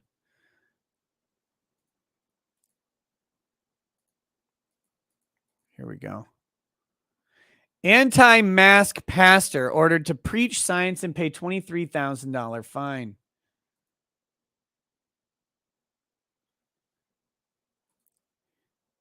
Can you imagine this? I mean, this is insanity. Pastor Artur Pawlowski, a pastor for Street Church Ministries in Alberta, Canada, has been known for organizing religious services that break COVID restrictions. This week, Court of Queen's Bench Justice Adam Germain ruled that in addition to probation and paying a $23,000 fine, that when preaching, Pawlowski must also note that most scientific opinions contradict what he claims. His brother David, and Christopher Scott, owner of the Whistle Stop Cafe, were also handed court decisions after all three were found in contempt of court convictions. They are on the wrong side of science, CBC reported. Germain is saying they are also on the wrong side of common sense. According to the CBC, Arthur is expected to pay a $23,000 fine. His probation will last 18 months. His brother David will pay $10,000 and serve 12 months on condition. Scott will pay $20,000 and will serve 18 months of probation. In their speeches or sermons, medical or scientific evidence must also be presented to listeners. Probation hours must include community service at a homeless shelter, food bank, or charity. But the brothers' work with the ministry would not count. The outlet also reported that Germain suggested they use phrases like, "I am aware that the views I am expressing to you may not be held by medical experts." Street Church Ministries preaches the gospel at the steps of City Hall. Its website stated the organization said that it envisions a street church in every city and town in Canada around the world. CBC reported that Germain said Scott and the Pawlowskis have contributed to this ominous health situation. This, in turn, Germain said, caused people to doubt the legitimacy of the pandemic. Well, you wouldn't want people doubting the legitimacy of the pandemic. That is too far, right? YouTube agrees. Can't have people doubting legitimacy. He said he believed the Pawlowski brothers reveled in their arrests. He has a fervent desire that I martyr him, Germain said when speaking of Arthur. Listen to how this guy talks. Listen to that. This is a judge. The God complex going on here is amazing. The court decisions for the three men were released and the reasons behind it were outlined. The position of the Alberta Health Service is that Pastor Pawlowski and David Pawlowski knew they faced contempt sanctions for their conduct of openly defying the AHS health orders, which were in effect to curb the spread of COVID-19. The decision pertaining to Arthur and David read in part, it went on to describe Pawlowski as acting defiantly when he refused an inspection of his church. Get out, you Nazi Gestapo! Communists! It was because Arthur knew that jail time would be a slap on the wrist and make him a martyr that the court opted with these consequences. Compelled speech. Think about this, because I've talked about this. Compelled behavior is the most grotesque thing governments do to people. And here is the evidence. They said, rather than jail, we will force them to speak against their conscience. There you go. That is all the evidence you need. That is all the evidence you need that these people are fully evil, and that compelled activity is fully evil. Instead, the decision stated Arthur, David, and Scott must inform people around them that the majority of medical experts support vaccines, masks, avoiding large crowds, and social distancing if they decide to speak out against the AHS health orders and recommendations. Arthur has been cited several times for breaking restrictions in place during the COVID-19 pandemic. I'm not going to keep reading because that's all you need to know. But you also need to know that Joe Biden disagrees with mask mandates because Joe Biden was just spotted at a restaurant in Washington, D.C. in full defiance of Washington, D.C.'s mask mandates. So, what do the experts actually believe? Who has to do it? I guess if you're part of the proper political elite, you don't have to follow the experts' advice, just if you're a plebeian like the rest of us.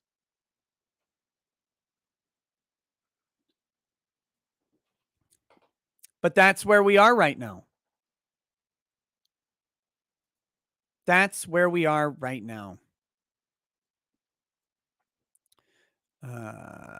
Let's see. Do I have that story? The fuck is this? I don't want any of that.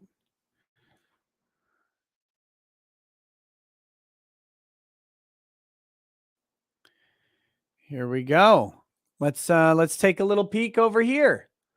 What we're just talking about. See how much Biden believes in the mask mandates. I for one fully support mask mandates. I think I trust the medical experts.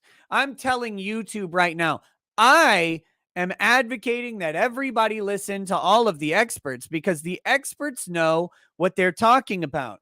They've never changed their opinions, and they say that mask mandates in Washington D.C. are appropriate, and I think everybody in Washington D.C. should be forced to wear a mask. I believe fully in this. However, Joe Biden caught maskless inside upscale DC restaurant in violation of indoor mask mandate. DC still requires all indoor diners to wear a mask unless they're actively eating and drinking. There he is. Let's go, Brandon. Right there on Saturday night. President Joe Biden was caught maskless dining with First Lady Jill Biden, also maskless, inside the upscale Fiola Mare restaurant in Washington, D.C., in apparent violation of the district's indoor mask mandate. Now, you'll note that they are not dining in the video. In the video, which is airing down here, they're not dining. They're not actively eating or drinking. They are walking through, spreading COVID throughout the entire restaurant without a mask on. President was filmed walking around without a mask. Video shows Biden moving around the restaurant, a case where a mask must be worn, according to the Washingtonian. The reinstated indoor mask mandate went back into effect on July 31st in Washington, D.C., following the Center for Disease Control and Prevention's updated masking guidance that month. Masks are required to be worn by patients in nearly all indoor settings, including inside restaurants and bars, regardless of vaccination status. The restrictions stipulate that despite Biden receiving all necessary COVID-19 vaccines, including the booster shot, he is still required to wear a mask. But, it just so happens that if you're part of the political elite, the rules never seem to apply. They don't apply to Gavin Newsom. They don't apply to Nancy Pelosi. They don't apply to Tim Walz. They don't apply to Gretchen Whitmer. They don't apply to Cuomo. They don't apply to Joe Biden. It's been happening the entire time. They impose mandates upon us, and they do not believe in them or follow them themselves. AOC, one of the worst offenders as well. These people don't believe in their own mandates. We do. We believe. We trust the experts. We trust the science. That's what this channel is actually all about. It's about trusting and believing the science and the experts. And that's why we're still on YouTube, because YouTube has a policy that we must trust the experts. And we do. We do here fully believe in the science and the experts. I just don't know why Joe Biden doesn't.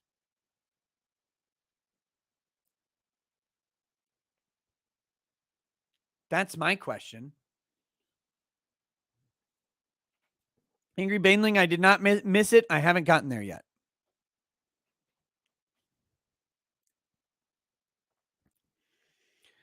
Let's see.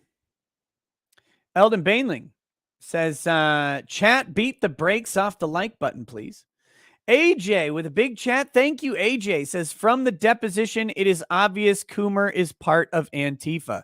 Yeah, that's, I've heard that Coomer's deposition is very devastating to his case.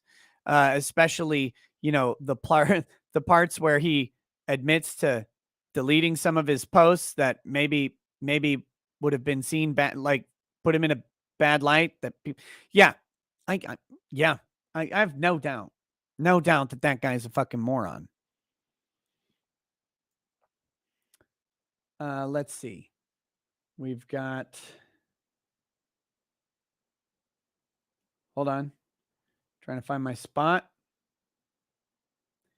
There we go. Synapse says anyone studying Austrian economics is depressingly unsurprised by all of this. Well, yes. It's happening in most of the world, and it's all much the same. Ever increasing interventionism, eating up the populace and its capacity to recover. You know what's great? There's a guy he's a fan of the show. I don't know if he's watching right now. If he is, he'll know who I'm talking about. Nice guy. He disagrees with me politically on a lot of topics. But I guess he likes my personality and thinks the show's fun. So he watches, which is cool. That's how it should be, by the way. Like, you can disagree with people. You guys disagree with me all the time, I think. If not, you should, because I'm just a dummy. But people are welcome to disagree. And we can have arguments and all that stuff. But at the end of the day, who cares? We just disagreed on something, not a big deal. But he said the funniest thing I've seen on Twitter. And I'm sorry, I cannot possibly find it because I had to mute the conversation. It was him and another guy going for like a whole day straight, just back and forth. And it's like, oh my God, I can't take it. I can't take this many notifications. But he studies policy and politics, I guess. Make of it what you will when someone says they study policy and politics. And he said that the only way to save the world is through leftist policies. Bless his heart. Bless his heart. Oh boy.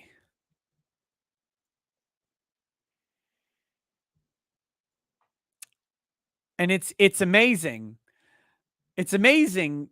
I don't know how you do that. I do not know how you go like even if you're seriously trying, like I don't know how you look at data, how you look at history, how you look at everything and go, yep, this is the way. Left-wing policies are the way. Because it just doesn't.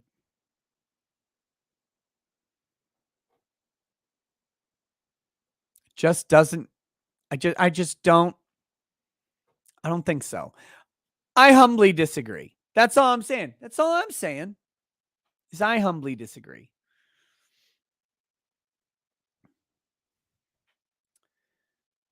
Silver coins go clink clink. Says, holy crap, I just turned on the stream and you're talking about some dad spiking his kid. I hope you in the chat have a better night than that kid. Well, considering that kid died, if any of us do make it through the evening, we will have had a better night. It was a sad story. It really was just awful. It's like, bro, just walk away. Just do yourself a favor and leave. And to all the young parents out there or prospective parents or whatever, I mean that. Not forever. I'm not talking about buying the cigarettes and never coming back thing. I'm talking about this. You will be tired. You will be angry. You will be stressed. There will be a baby crying at you. You won't be able to stop it. You'll just have to sit there maybe with a crying baby in a rocking chair for 5 hours, 6 hours, nodding off, waking up as the baby starts crying again. It's going to be rough. It's going to be hard. If you ever get to the point where you want to harm a baby, you just can't control it. Like if I just squeeze him enough, like if I just shake him, and you may get that temptation, you may get that feeling, that impulse, because it's something you're trying to control. You set the baby down and you fucking walk away. You walk away and let the baby cry. Let the baby cry for 10 minutes. Let the baby cry for an hour. You walk away. The baby will live. The baby will be okay. And you won't go to prison and you won't have the blood of a baby on your hands. Walk away. It is the best advice I can give to young parents because you will likely at some point reach a place where you are angry and tired and not in full control, and you just have to set a baby down and walk away. Lots of parents who shake their babies, they didn't mean to harm their babies. They didn't mean to hurt anybody. They just they have an impulse and they follow it because they're tired and stressed or whatever. Set the baby down and you walk away. It's a baby. It's not going anywhere. Nothing's going to happen to it. Just put it in the crib or whatever and you just leave, put it on the floor.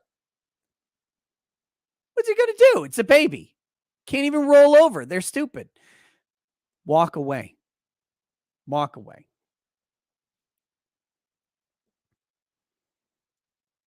Okay, sorry. back to it. Back to it. These are Sunday streams are weird. Sunday streams are weird. What if it's a racist baby?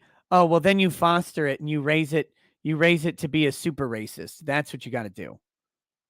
You give it everything it ever wanted and make it a spoiled racist baby. Mandy Karvikis says, Nick, I want you to know that you are one of the only 3 YouTubers I ever watch and donate to. While you may be abrasive at times, I still find you highly entertaining and informative. Sincerely, you cure my depression. Oh, thank you, Mandy. Really appreciate that. Really appreciate that. Baneling, we'll see. I don't know, man. Let's see what else we got.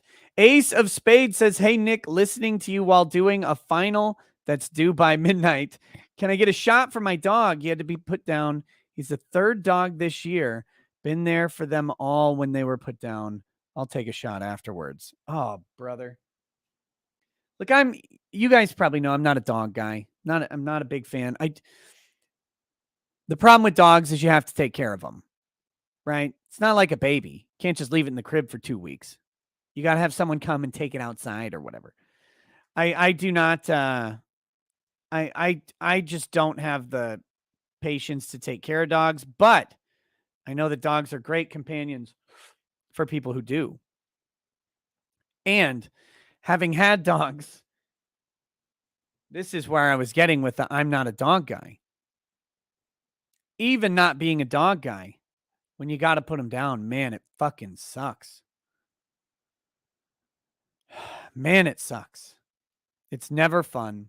It's never good. It's awful. So, cheers, Ace of Spades. Hope you do well on your final, and may your companion be well missed.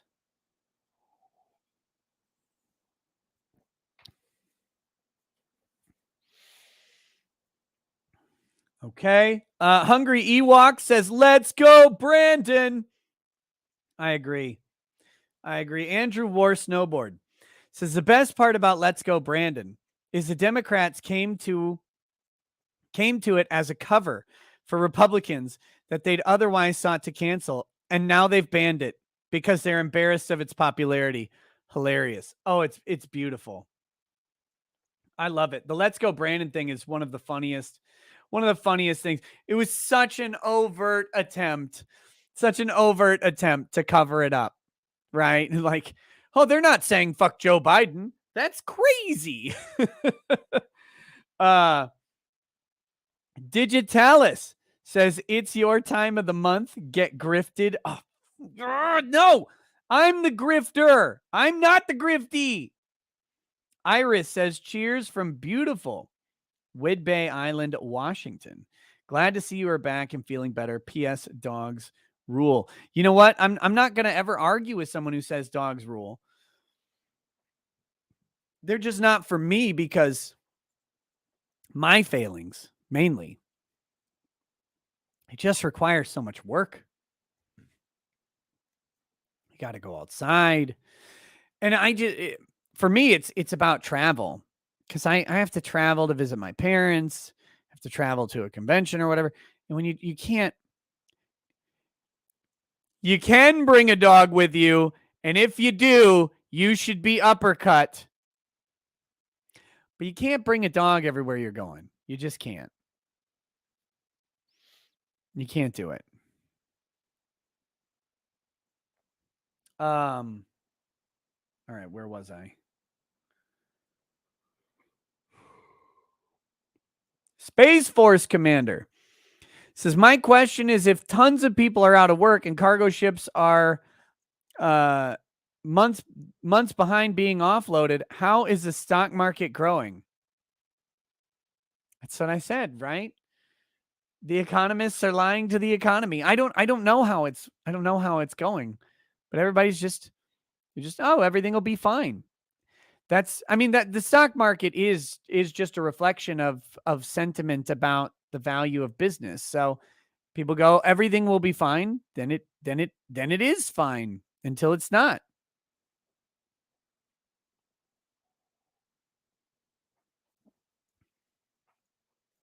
Siren Jag says, no, we need to get Nick's kids each a dog. So my oldest daughter, she taped a letter to me and Lady Rackets on our bedroom door the other day. And it said, Mom and Dad, if I can keep a beta fish alive for 1 year, can I have a dog? I was like, how do these two things add up? These are not congruent.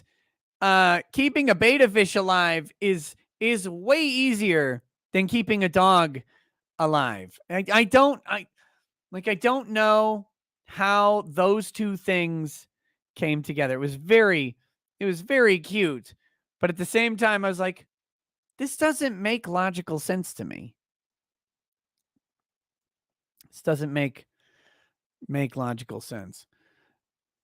I would let her have the fish for 360 days, and then I'd put another fish in there, and they'd kill each other. Diora Sarab, welcome to Lawyer Status. Appreciated. C Goody 564 says, Taiwan, never heard of it. Certainly you mean Little Taiwan, Chinese Taipei. Timothy Reaper says, did you hear about the missing Turkish man who joined his own search party? Alcohol was involved. Was it Cenk? No, I did not hear about that. That's great. That's fantastic. Oh, I see Hunter Biden in the chat. Guys, I have to do a Twitter thing that I tweeted out. Cuz this didn't get a lot of traction on Twitter, and cuz it was or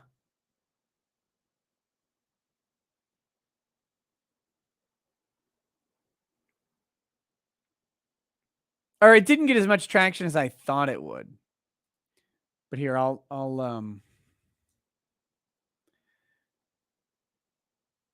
let's take a peek over here. Check this out. So my tweet was this: they're still pretending the Hunter laptop isn't real. And the quote from the article is, some of it may be genuine. And so here's the Politico article. This article blew my mind. The mainstream media is still acting as if the Hunter Biden laptop story is not true. It's mind-blowing. Hiding the ball, Hunter Biden complicates White House anti-corruption push. Now the wording of this article should infuriate you as we go. But questions about the first son could detract from, isn't he the second son? Isn't the first son dead? Could detract from the president's efforts to position himself as a global good government crusader. Oh, gee. So during the presidential campaign, listen to this. Liberals had plenty of reason to tune out the Hunter Biden story. Oh, did they? Did they have plenty of reason? Ben Schreckinger? For one, it was being pushed by Donald Trump. No, that's a genetic fallacy. That's a genetic fallacy. It was being pushed by everybody on the right. And even if it was just being pushed by Donald Trump, that's a genetic fallacy. That does not invalidate the story just because you don't like the source. Whose administration was awash in ethics scandals of its own. What? What ethics scandals did Donald Trump's administration actually have? Which ones did it actually have?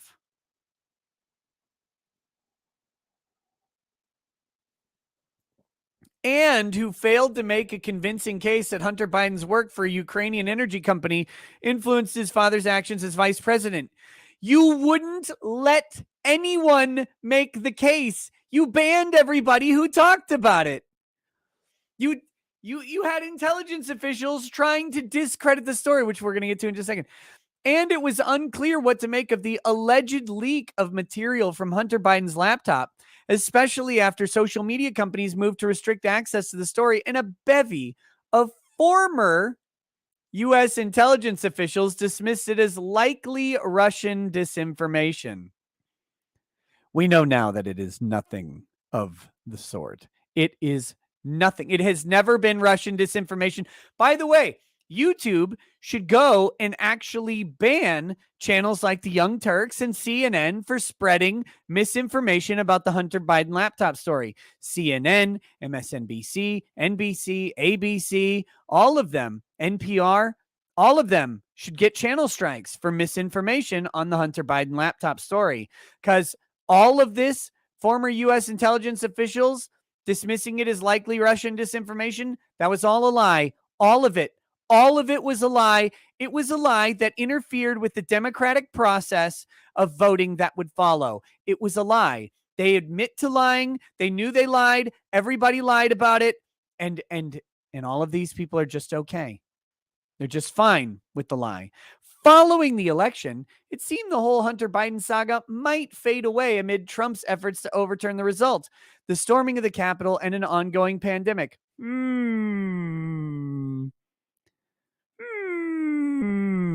Very curious. We have a trifecta to go ahead and get rid of the problem. Very curious indeed. Why didn't it work? Instead, he has remained in the headlines. Most recently, news broke this summer that Hunter Biden would begin selling paintings with initial prices as high as $500,000. It was an extraordinary sum for a debut artist. Oh, you think? You think $500,000 is an extraordinary sum for a debut artist? Again, guys, I go to a private art show where the main artist at the private art show, the host, is a guy named Bill Mack. Bill Mack has revolutionized the cold casting method for relief sculpture. He is one of the most famous sculptors in America right now. You can find his sculptures all over the country. Not only that, he owns the original Hollywood sign, and he paints pictures of Hollywood icons on panels from the Hollywood signs. This guy, I've been to his house. He has a collection of Rolls Royces. He has probably a $250 million to $500 million worth of art in his basement. I don't know if he's a billionaire, but he's a 500+ millionaire, it seems, at least. His paintings on the Hollywood sign. This guy's been he's like 75 years old. He's been doing this forever. His Hollywood sign paintings sell for $60,000 to $90,000 a piece. $60,000 to $90,000 a piece. I don't have one, right? I can't afford that. But my point in this is that this is a guy who is literally revolutionized sculpting. He's literally changed the way that art is done in America. And he owns an iconic piece of history that he puts that there's a limited number, right? You're going to run out of Hollywood sign panels at some point.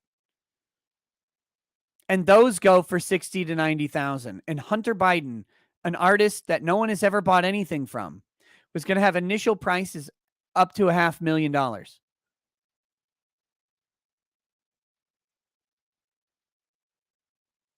Okay. Okay.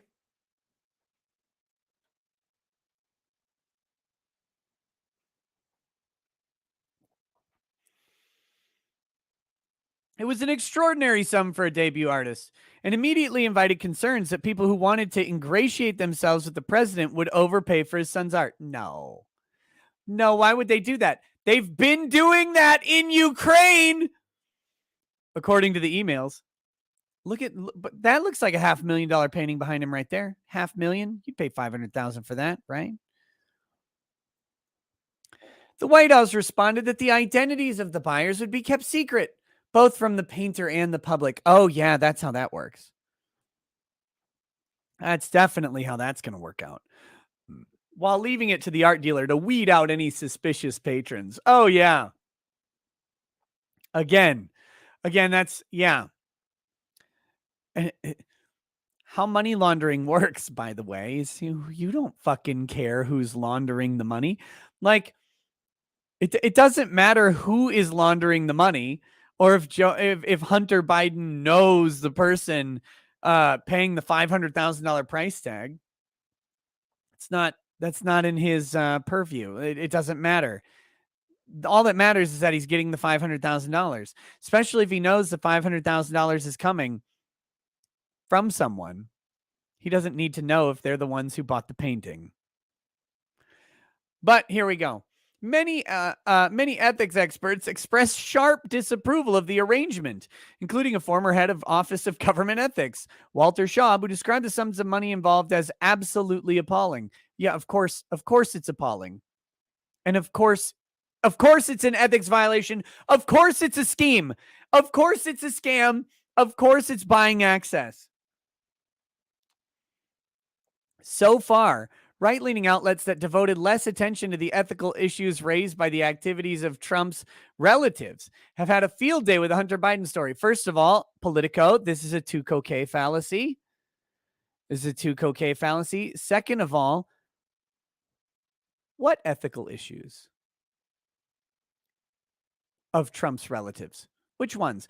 Which ethical issues of Trump's relatives involved them getting $500,000 for a painting that they've never earned? That they've never sold before in their lives. They never sold paintings in their lives, and they're going to get $500,000 for them. Which ethical issues come close to that? Please tell me. I'm curious.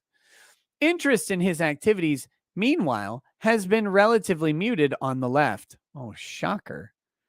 Shocker. That may be changing, along with new evidence that at least some of the alleged laptop material is genuine. Are you fucking kidding me? New evidence that some of the alleged laptop material is genuine. Off the fucking charts dishonesty. Off the charts dishonesty. As well as other emerging evidence about the deals family members have sought or received from people with an interest in influencing Biden. Huh. The bipartisan outcry over the painting venture suggests that the Hunter Biden issue is not going away and that liberals may increasingly tune in. Well, only if they're allowed to, Politico. Only if they're allowed to tune in. See, we saw that YouTube, Twitter, Facebook, they didn't want people to tune into this story. After all, concerns about money influencing politics have traditionally animated liberals more than conservatives. No, they have not. No, they have not. That's a fucking lie. This is a fucking lie. It pisses me off because see, I'm pro money in politics. Put all the money in politics. Make it public. Make it transparent. Put all the money you want in politics. Money is speech. Fuck you. Fuck anybody who says otherwise. If you think money isn't speech, you're insane. You're wrong. You're misinformed. I'm sorry. But here's the deal. Campaign contribution limits favor incumbency. 10 times out of 10, 100 times out of 10. The only reason that McCain-Feingold existed, the reason for campaign contribution limits, the reason for that is because it becomes impossible to unseat an incumbent with money. It becomes impossible to outspend an incumbent after a year. After one term, they win because the incumbent will continue building its war chest. In the Senate, for 6 years, 5 of those years, they will get free pass. The 6th year they'll spend campaigning, and then the person who's running against them will have 1, maybe 2 years, 1, maybe 2 years to raise their money because they're doing anything other than campaigning. They're not going to campaign for 6 years. All the while, that senator will have unlimited access to the media for free. Unlimited access to every talk show on the planet for free. But a challenger won't have access to any media for free. They'll have to pay for it. Challenger will only have a year to 2 years to raise money. The senator, the incumbent, will have 6. There's a reason they want to limit money in politics. There's a reason for it. It's because it always favors those in power. Always. Always has, always will. Only way to go against that is to allow the flow of money into challengers.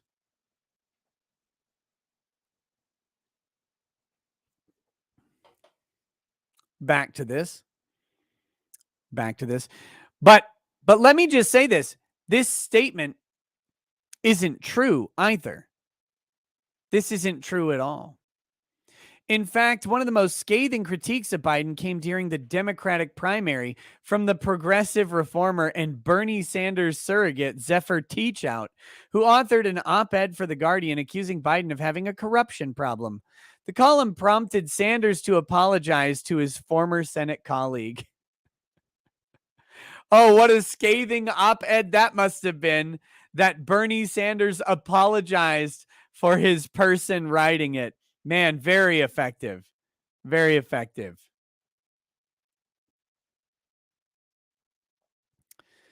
Oh, my God. And with his father in office, Hunter Biden's activities no longer bear on an electoral choice between Biden and Trump. Oh, so now we can look at him? Couldn't before because had to get Trump out. Instead, they threatened to complicate the White House's efforts to position Biden as a global anti-corruption crusader. Why would this be an effort? Biden has been corrupt forever. Biden's on record threatening Ukraine to fire someone and holding political aid hostage. He's the definition of corruption.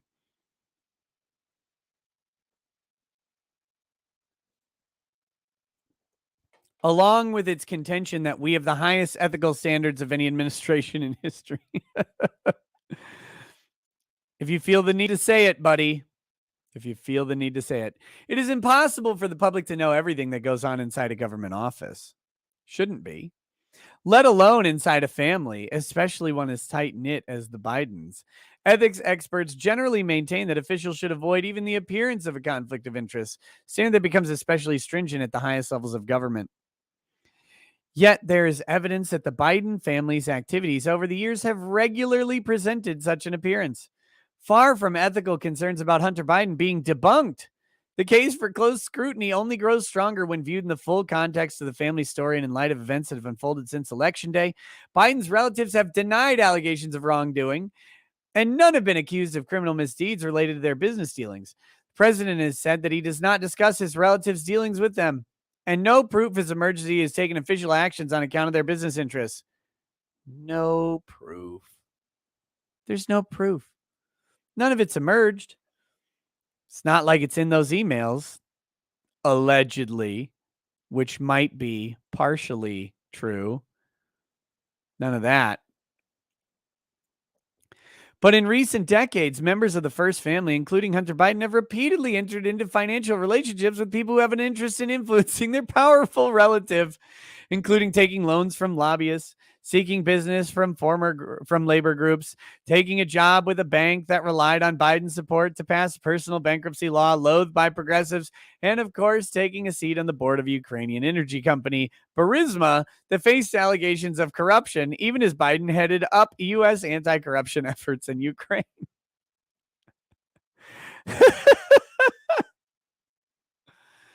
Several former business contracts have also accused Biden relatives of explicitly invoking their political clout to advance their business interests, charges that members of the families have denied.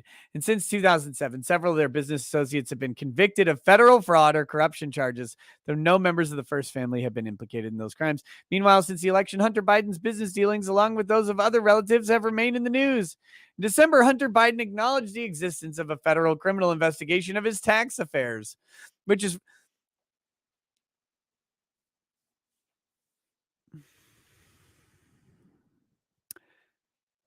the tax affairs of every Trump associate have been news since 2016. How often have you heard about the tax affairs of Hunter Biden? Now, I mean, we're talking since 2016. Every Trump surrogate, associate, affiliate, every single person in any way involved with Donald Trump, their taxes have been news. Trump's taxes have been news. How often?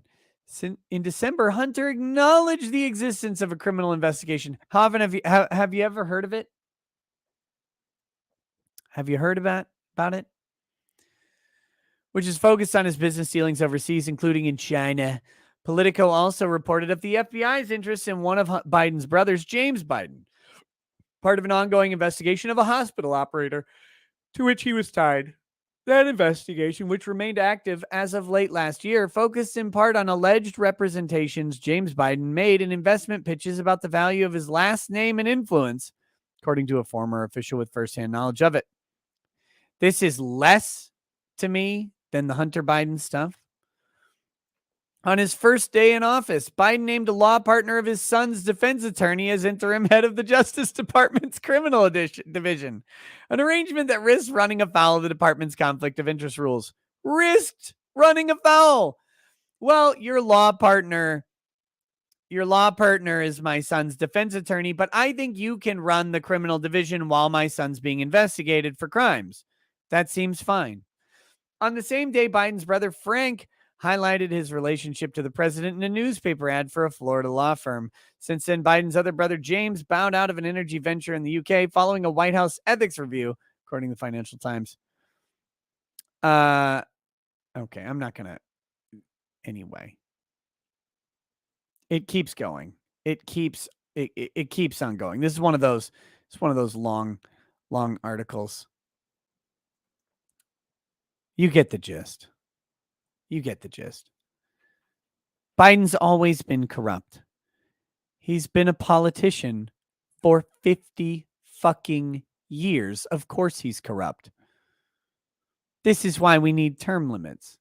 These people become too powerful. They become too entrenched. If you want to get rid of money in politics, you got to have term limits. That's the only way you can come close. Because with term limits, maybe then the money isn't as necessary to challenge an incumbent.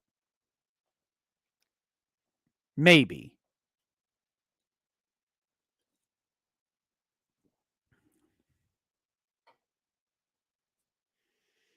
Chris Primer says the dollar collapse will be the biggest con since Genghis. Quentin says there's also the issue that a lot of places want full-time employees with full-time hours, but only part-time pay, which is a huge issue, especially in the small business world, but no one talks about it. That's, part of the reason they want, well,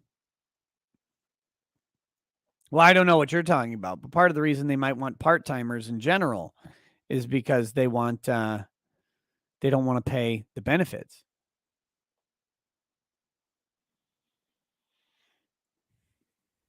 Jason of the Great Awakening says, what was unclear about by 2030 you'll own nothing and be happy? Darn ingrates.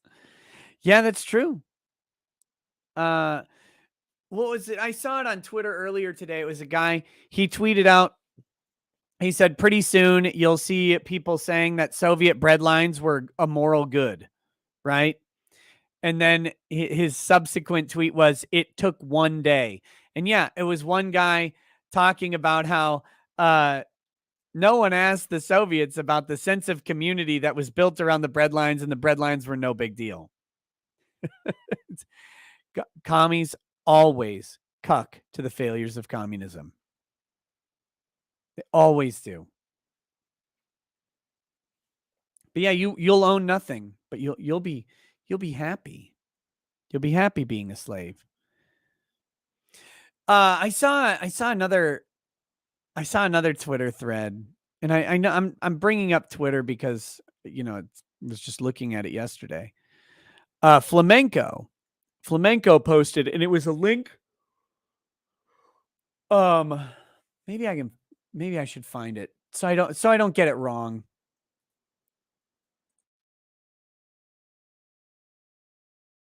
I don't want to get this wrong, but here it is. So Flamenco linked this particular tweet. I don't watch Vaush because I don't want to get AIDS, right? I don't want to get AIDS. But this guy says, question for people who agree with Vaush. Imagine you live under a slave-based economic system and you win a lottery which entitles you to 10 slaves. This is the context of this is Hassan Piker, okay? Vaush is, of course, apologizing for Hassan Piker, who, despite being an avowed socialist, fully eschews any notions of being socialist in the interest of having a shitload of money, right? So he says, slave-based economic system, and you win a lottery which entitles you to 10 slaves. You can use those slaves. If you didn't, somebody else would have, or you could free them. Do you have a moral obligation here? So he's set up a rhetorical trap for Vaush fans.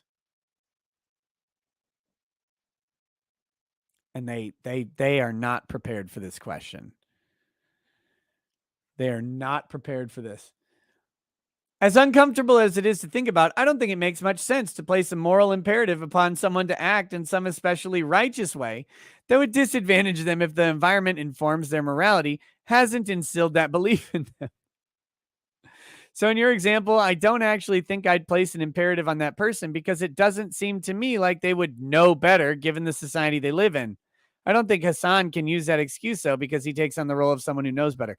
Right. So I guess this person's at least consistent. Depends on the state of the life of freed slaves. Well, but living in slavery might be better than not being slaves. For all we know, they get food, they get shelter. I mean, you really got to consider how the slaves are, right? If you want to see the horrors of young socialists, you just go through this thread. Is their life going to be better free in a society where they can't own property or hold down a job? Oh, I don't know. Ask the blacks in 1850 what they think of this. Better than living in the house of a kind, wealthy owner who takes care of them? Shades of gray. I guess I'd ask their opinion. Well, look, as long as it's good slavery, right? As long as it's good slavery, you would have a moral obligation to free them. Yes. Okay. So then here we go. Then you disagree with Vauch's position that it's not immoral for a socialist to be a capitalist because somebody else would have just employed your workers if you didn't, right? So Vauch's position, this is what he's going after. Vauch's position is that no, it's fine for Hassan Piker, or let's take out Hassan. Let's take Hassan out of this. An easier target maybe is Michael Moore. Michael Moore, pro socialism, pro unionization, pro labor. Michael Moore does not hire unionized workers for his movies. Won't do it. He hires non-union labor. This is Michael Moore. This guy is socialism. This guy is labor unions. His whole thing is that Cuba is better than the US because of its socialist communist organizations, but he won't do it. Why? It's the same thing. And Vauch is making the argument that Hassan can make a capitalist venture even though he professes socialism and it's not a moral failing. I mean, it kind of is though. Right? Like I hold socialism as the bastion of existence. But I have the opportunity to make multiple millions of dollars and not raise a co-op where labor is democratized across the co-op force. Right? To be consistent with the socialist propaganda, you would need to, if you had millions of dollars, you would be morally obligated to create a cooperative business where everybody, including you, was a working class wage, because anything above the working class would be antithetical to the socialist idea. The capital must be cooperatively owned and the wages must be balanced between the workers. Workers are the important labor force in socialism. The CEO or the director is not. But that's not how Hassan lives. That's just how he talks. So the moral obligation isn't clear here. Freeing slaves doesn't end slavery. It just subtracts slaves from the existing systems, heightening the market demand for slaves, which will be met through breeding or kidnapping. Using slaves isn't good either, but is it worse than the former? Well, if I free these slaves, someone else is going to make worse slaves. Listen to the horror of these people. Listen to the horror of these people. Your hypothetical is binary, free versus enslaved. What debate was on? What degree of responsibility does a political influencer have to use their wealth to influence politics outside of their advocacy? Boiling it down to a yes or no removes a lot of context and nuance. About a person lives in a slave-owning society. The renowned speaker on the harms of slave ownership, influencing people about the harms of slavery, has made him very rich. Does this person have an obligation to use his riches to buy him free slaves? That's not actually the question at all. But anyway, you can just go through this. Not a great analogy for the Hassan thing. In the issue more, if you won that slave lottery but were an abolitionist, would your moral obligation to free your slaves be any greater than if you were a non-abolitionist? No. But this is who is coming up. The thing I want to point out about all this, I'm not going to belabor it too long. These are the people. These are the people organizing. These are Antifa. This is the millennial youth rising up, being indoctrinated into socialism by people who don't believe in it. Hassan Piker, by definition, cannot believe in socialism. He doesn't practice it. Vauch doesn't practice socialism. They don't democratize their businesses. They don't spread out their ownership of capital. They don't eschew personal ownership of property. But they are profiting from and ingratiating a group of people who think that they do and are willing. By the way, these people are willing to have slaves so long as the slave owner is kind. It actually, like, You know, when you visit a thread at one point and then you visit it later, it's changed quite a bit. There are multiple people who say, well, it depends on how the slave owner treats them. They're fine with it. These people are horrifying.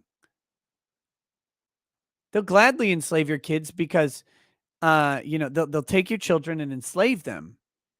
And that will be okay because they know that socialism is proper. Your children are capitalists. And so that is improper. Therefore, by benevolently raising them in a socialist caste of slavery, they can be taken care of because, I mean, let's be real, as capitalists, they won't make it in a socialist system. It's either slavery or shoot them in the head. That's the option that you're going to have. These people are terrifying. DeWall says our economy is the airplane circling the airport in a holding pattern. It's low on fuel and the pilot is getting nervous. Detested Dredge says thoughts of the Tyson Foods lawsuit as I am an employee for the company. I haven't read them at all. Again, Barnes is heading that up, and that's great. I hear he's doing them pro bono, so very interesting. But if you're an employee who's concerned, you got to reach out to Barnes. Check it out. But I haven't looked at them at all. Speaking of which, we're gonna read through these super chats mostly and wrap up. I do have one other thing to discuss from Twitter. You guys know I've been talking for a while now about my boy Lucas Gerhard over in Michigan, kid accused of posting a Snapchat picture a picture of an AR-15 that said, "Gonna take this up and watch the snowflakes melt." And by snowflakes, I mean snow, right? It was a picture of a rifle. And then he took that rifle up to his college, something that was perfectly within the rules of the college. He took it directly to the armory at the college and to deposit the rifle, which is how you are supposed to handle that. And he was arrested on charges of terroristic threats. Now, I want to point out an Instagram post from the girl, if you can call her that, who called the cops on Lucas Gerhard for the terroristic threat. There it is. This is the person who called the police and said that they were scared of Lucas Gerhard's Snapchat, which was not even sent to her. This thing was not sent to her. She saw it on someone else's phone, determined it was a threat, called the police. But here she goes. Her comment is, "Gotta stay strapped or get clapped." She's wielding a rifle. She's also wielding giant arms, legs, and a fucking massive stomach because she's fat and disgusting. Because they always are. They always are. But there you go. It's fine for her to post a picture with a rifle in her hands. Lucas's rifle was sitting on the ground. Kind of looks like she's in front of some sort of public building. Don't know. Don't know if she's at the school. I have no idea where this is.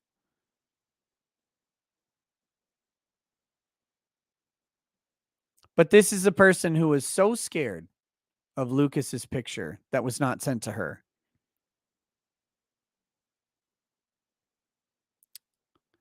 So just want to point that out.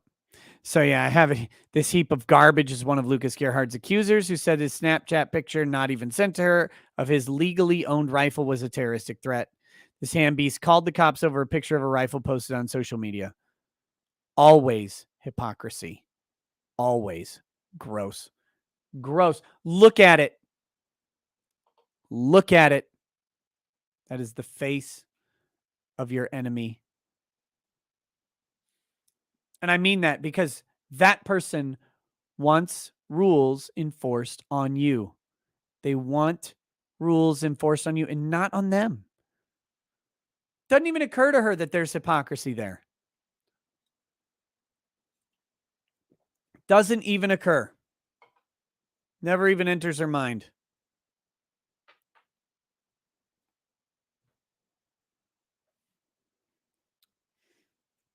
200-watt studio says, do the Rogan Gupta horse med issue. I should actually have a video coming out on that tomorrow, I think. So trying to focus my thoughts. I got to be very careful covering it. Ryan Cannell on his new channel, his second channel or whatever, third channel, I don't know. Got a community guidelines warning, which is what you get before you get a strike on that channel, because just covering it. Don't know why. You know, it's covered all over the place. Hell, CNN covered it. They didn't get a strike. I don't know what he said in it, but yeah, so I gotta be very careful in how I talk about it.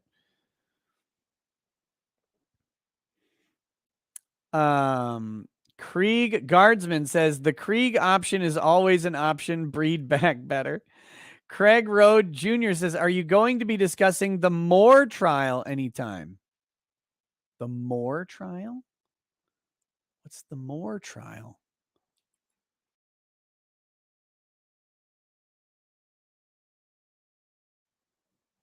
Who the fuck is... What's the Moore trial?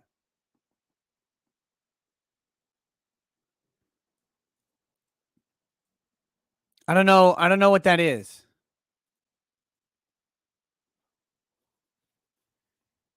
We are closing in on 1,000 likes. I will have another beverage if you guys want to add to the likes. That's up to you.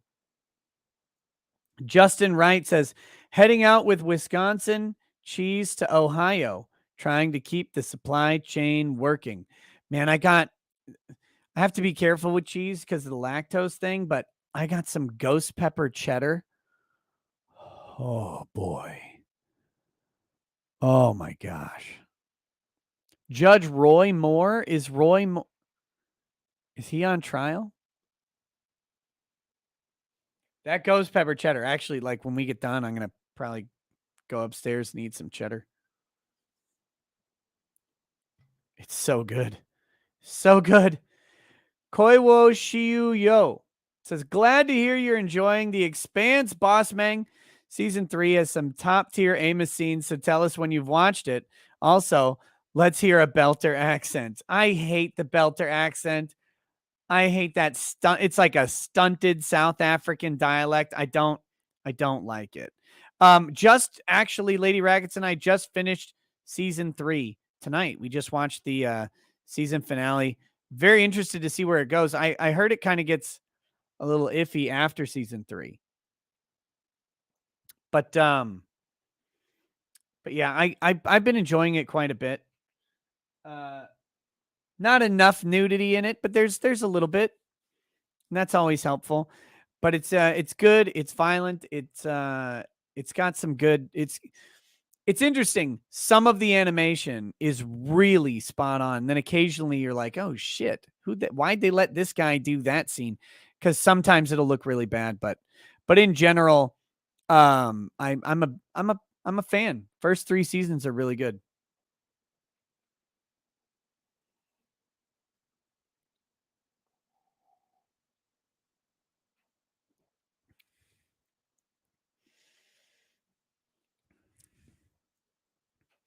Neo Zed, welcome to paralegal status. Also says, next time Susan bans you, I want to sue them for denying me my big nose content. Okay. Eldritch Blasted says, speaking of dead parents, thoughts on Vinland Saga? Geez. I've had heartburn the past 2 days, which is just great. And this liquor is not helping with it. So that's good. Vinland Saga, we watched I guess season 1 or whatever. Only 1 season, I think, so far. Watched it on watch parties on Twitch. Thought it was great. Very fun show. Great to watch. Had a lot of fun watching it. season 2, I can't wait for. That would be great. I mean, I don't have a ton of thoughts other than it was a really good watch. Again, I watched I just finished Berserk on HBO Max, the two seasons that they had. I don't know if there's more.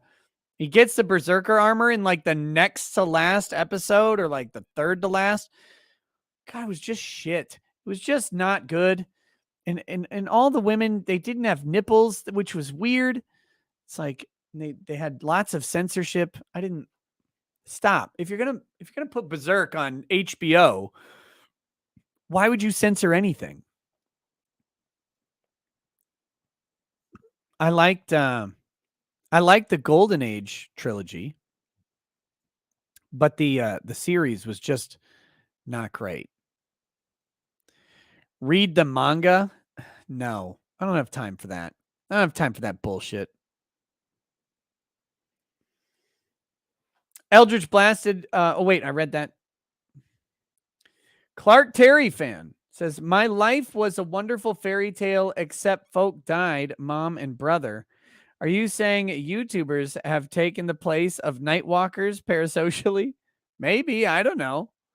Could be. Crusader Saracen says, "Is it cruel to impose freedom on those like Takai?" Takai has lived long enough, and the cold embrace of death will be a mercy to him.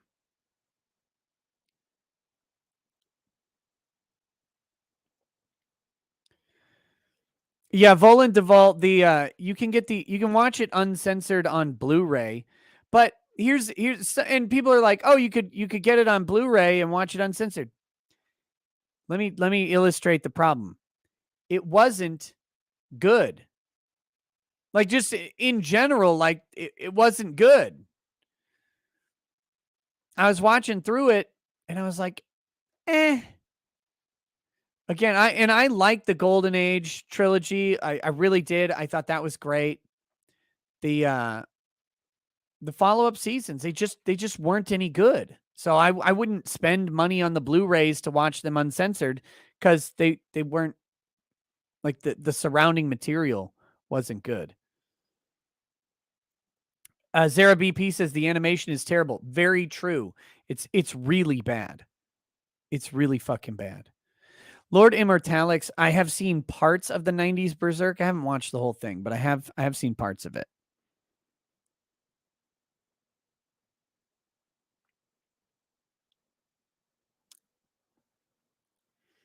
Okay.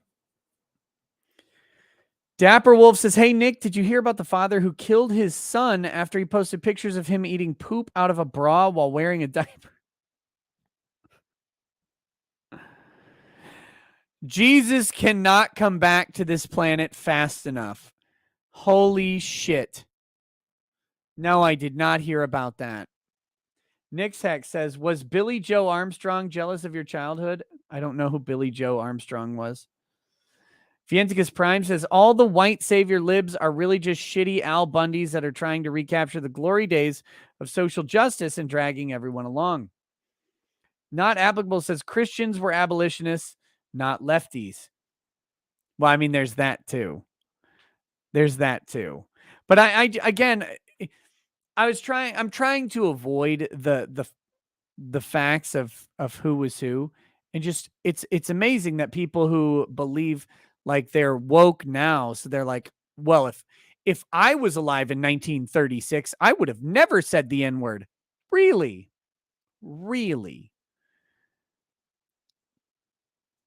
For all you know, you would have been burning the crosses with everybody else.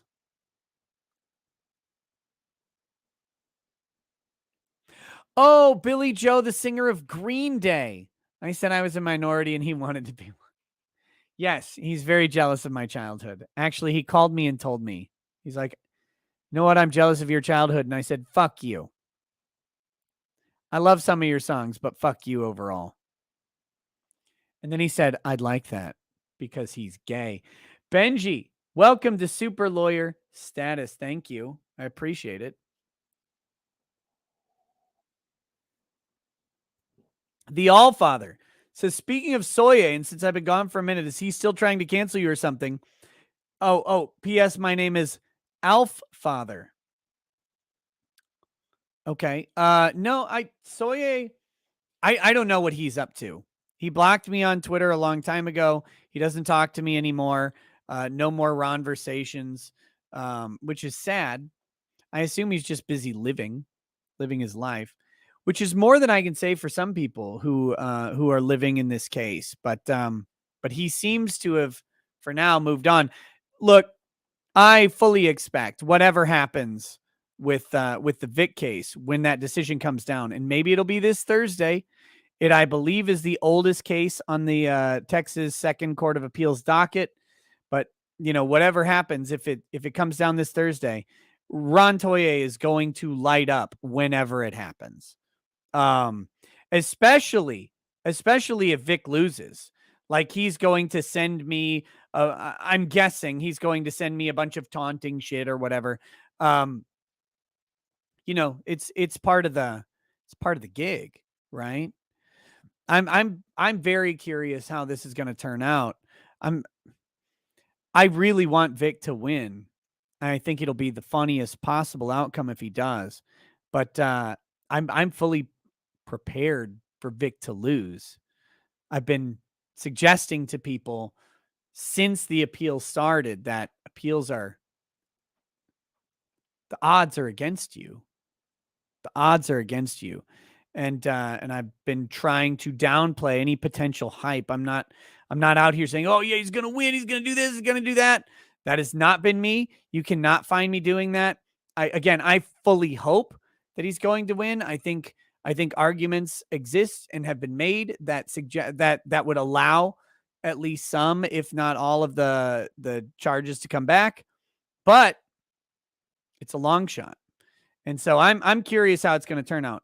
Of course, if Vic wins, I think it'll be very good for me. I just think I'll get a lot of attention very quickly.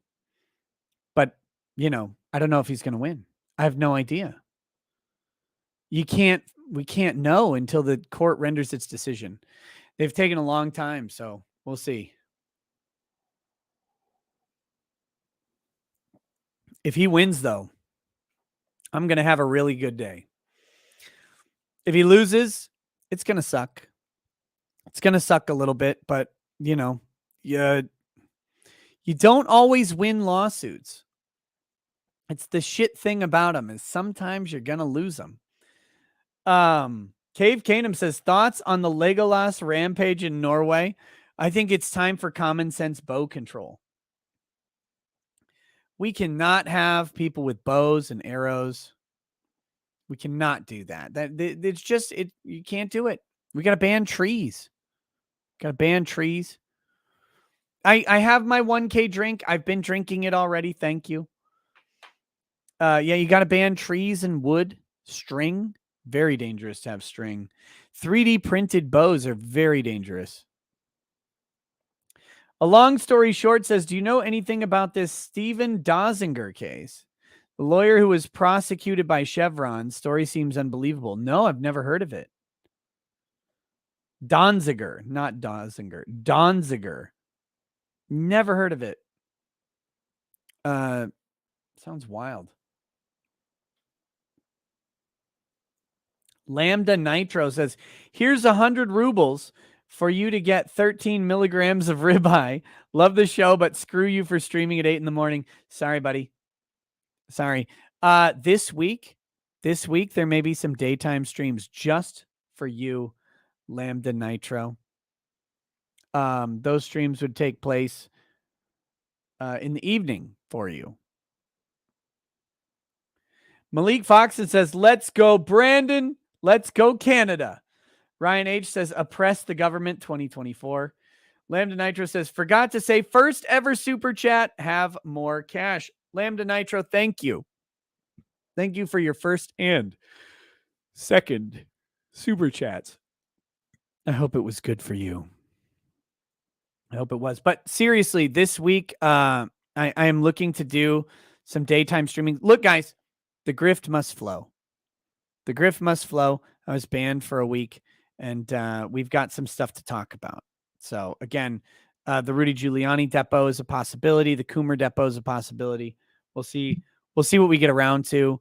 Plus, there are other potential things. And then next month, as you know, Kyle Rittenhouse trial starts in November, and I am going to try to do bell to bell Kyle Rittenhouse streams, case start to case end.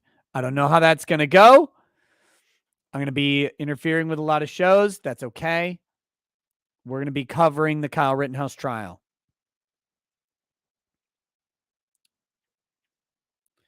Bad Vibe says Canada government are the modern SS. Arthur will end up in a salt mine.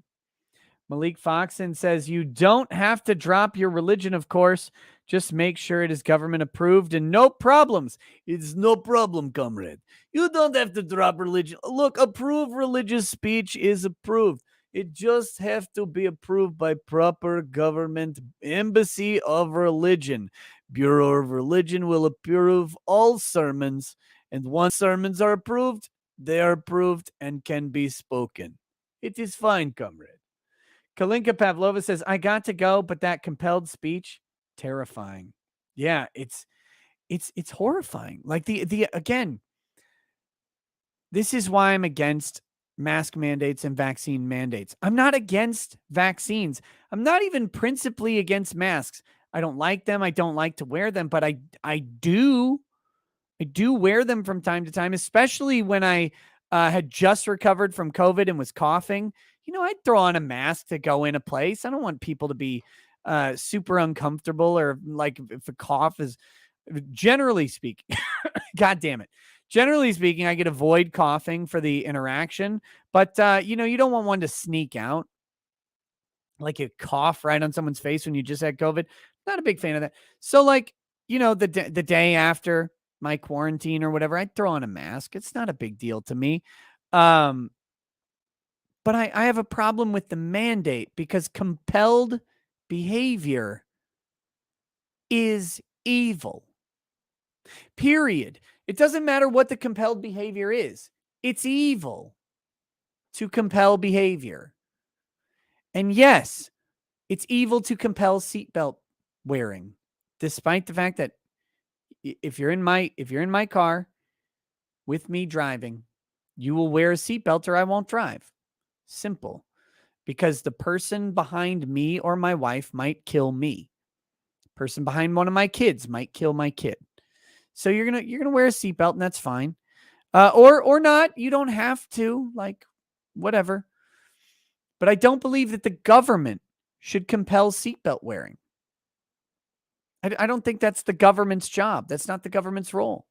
If I was going to ride a motorcycle, I'd wear a helmet. I think compelled helmet wearing is evil, literally evil. I think compelled insurance for cars, even though it's a better system if everybody has car insurance, because then if you get in an accident and it's not your fault and the other person will have car insurance, it's a better system if everybody has it. Compelling the purchase of car insurance is evil. Compelled behavior is always evil because it is the antithesis of freedom. Restrictive behavior, a stop sign, is far less evil than a compelled drive sign. Think about the difference. Okay, you're driving and there's a sign that makes you stop driving. Okay. How about you have no intention of driving, but there's a sign that makes you get into a car and drive? That's evil. That is disgusting. That is a destruction of freedom. You have no free will when there's compulsion to act. You have free will when there's restrictions on actions. But when you're compelled to act, your free will is destroyed.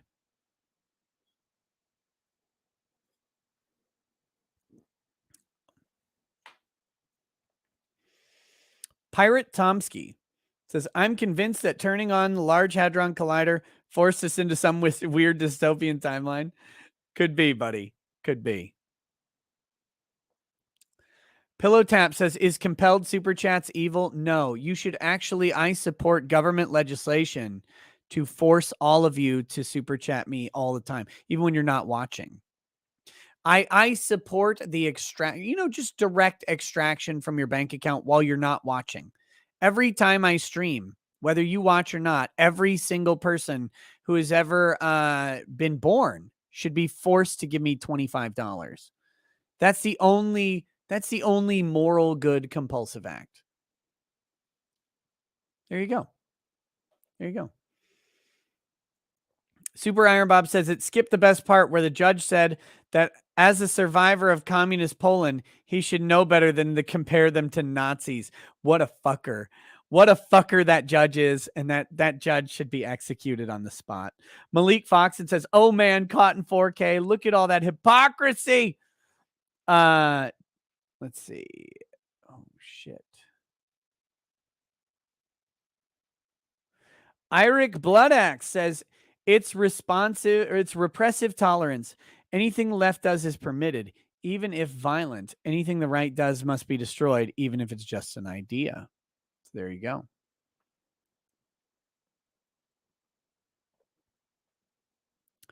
Spectre says, do you think the higher ups will push for Lieutenant Colonel Schiller to get an honorable discharge?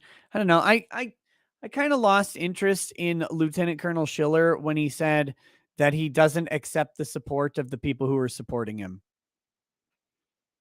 Like, again, I don't care if you agree with those people or not, but they're supporting you. I just don't believe in saying, I don't accept your support.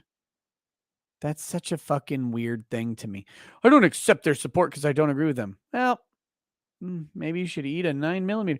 Iric Blood. Oh, wait. Eldritch Blasted says, bro, us Berserk manga fans could have told you the 2016-2017 adaptation was absolute garbage. No, you did. You did. You did. Look, it's not your fault. I'm not blaming anybody. I was warned. Could have saved you some time so you could thaw some frozen meat. I was warned about how bad it was, but look, I had some nights. I had some nights where I was awake from steroids. I didn't feel like streaming.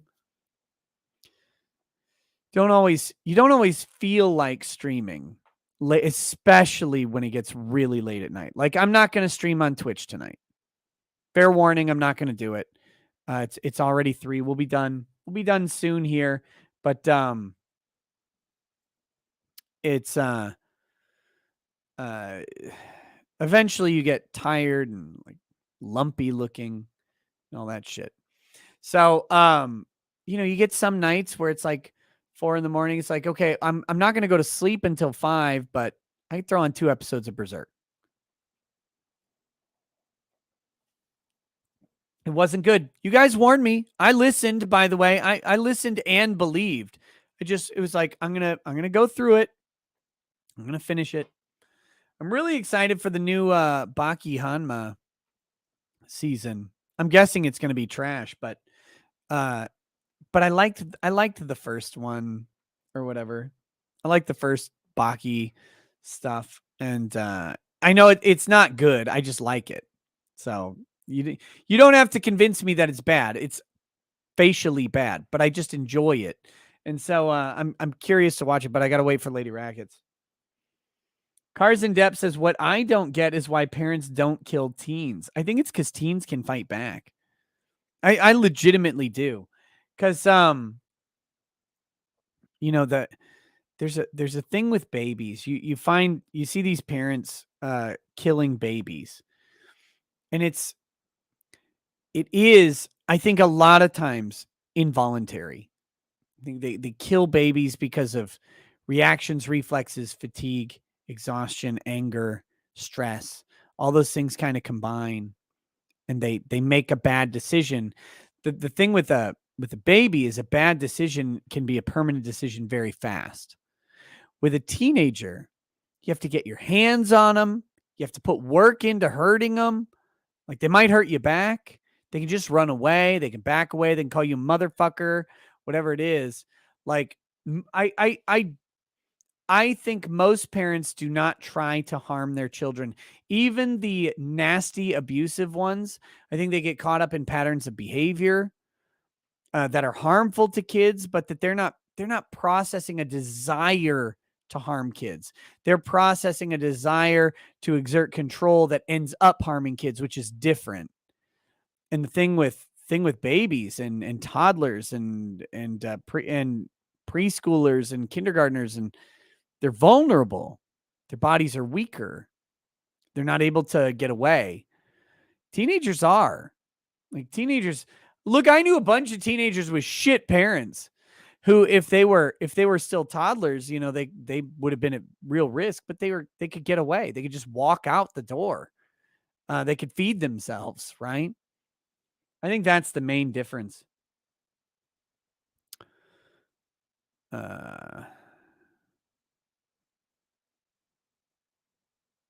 Kid killed by the shit eating dad was 13, but the kid was eating the shit, right? Not the dad.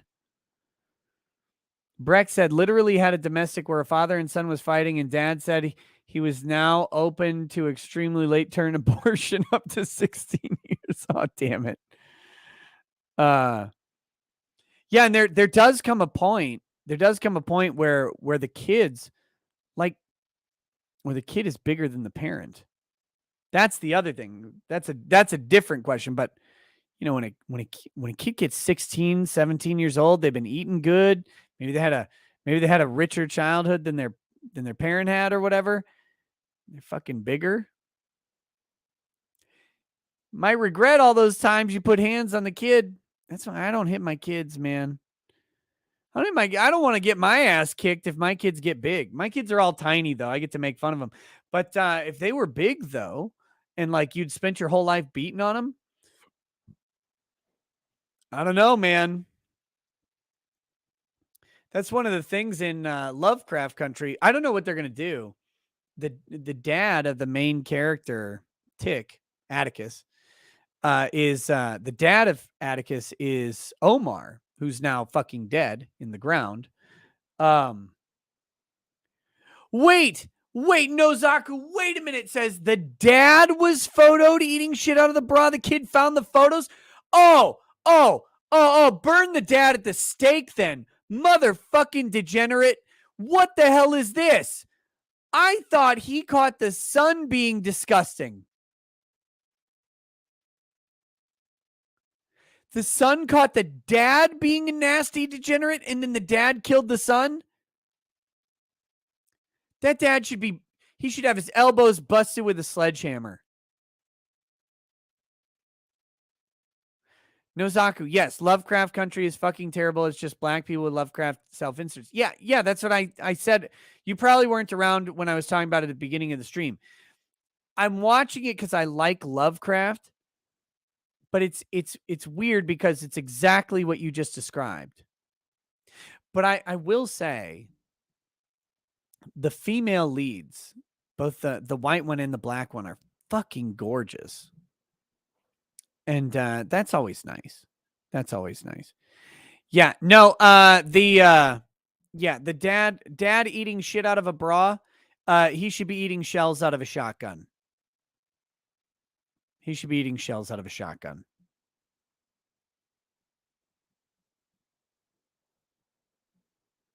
Gross. Gross.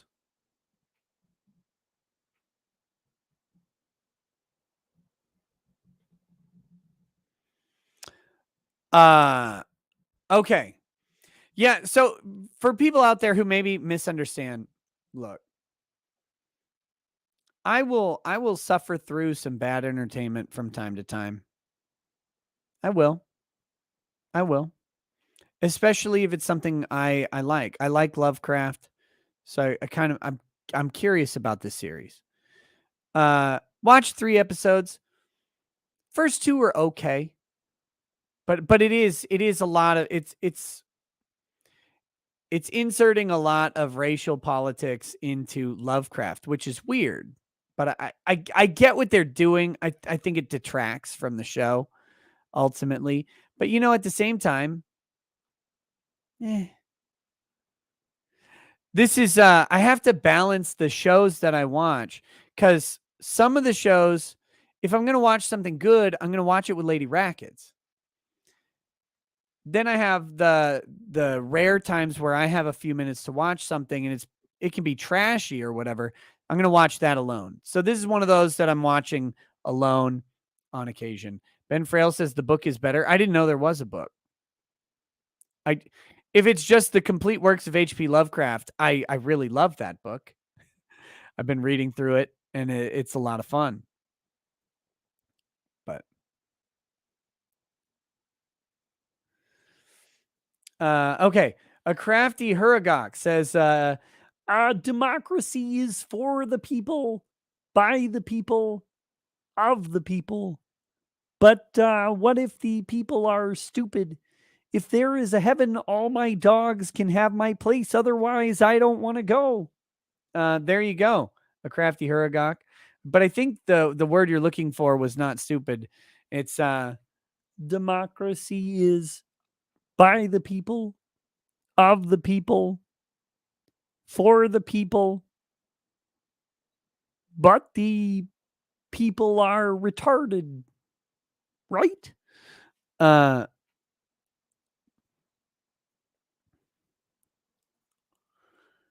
applicable says, I chose not to have kids because I hate kids. Was easy. If you hate kids, don't have them. Brian Barlow says, just when I was going to go to bed, then I have to be a subscriber for 5 minutes. Oh, and a dog is easier to keep alive than a betta fish. Yeah, I don't know about that.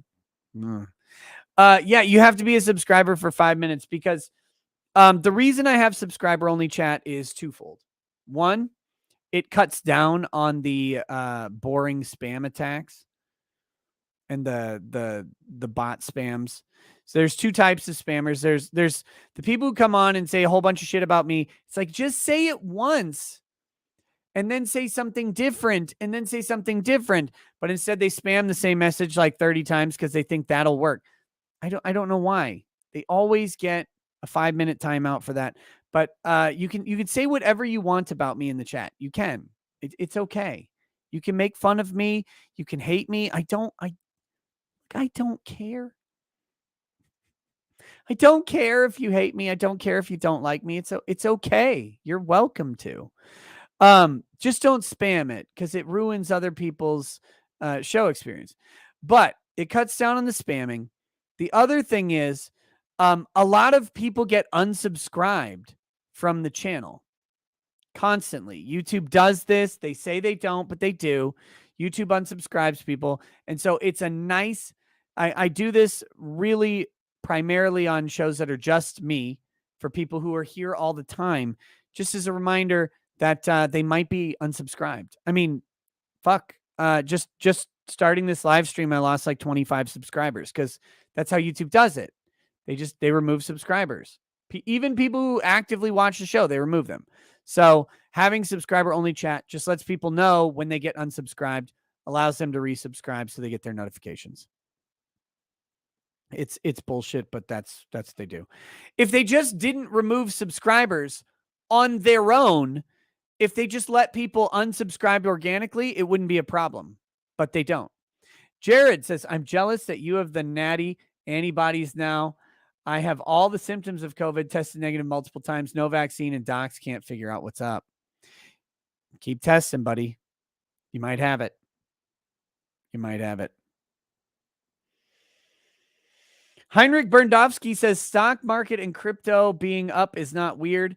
Those are asset price inflation examples of as a result of quantitative easing. New money supply has been pumped into both. No, I agree that that quantitative easing and money printing favors the stock market, but it's just this weird place to be because stocks are up, which means and that has a benefit. That has a real tangible benefit to average people because their retirement accounts are up and stuff like that. The question is when it's going to crash. Jason the Great Awakening says smoking crack and money laundering sounds like a good job. Any vacancies? He also says, to be fair, with the deep state hands so far up their sock puppet anuses, it could theoretically be reasonable to assume they didn't do nothing. R.W. Bimby says most Arctic work goes up in value when they die. Hunter Biden art will crash down value when Joe Biden dies out of office. Yeah, or think about it. If Hunter died tomorrow, his art would be worth $0. Kelb Panthera says, so their entire defense is the Nirvana fallacy. Yes. Not applicable says, run the risk here of burning down Washington and Jefferson, who are working towards ending slavery, even though they had to put up with it at the time. Yeah,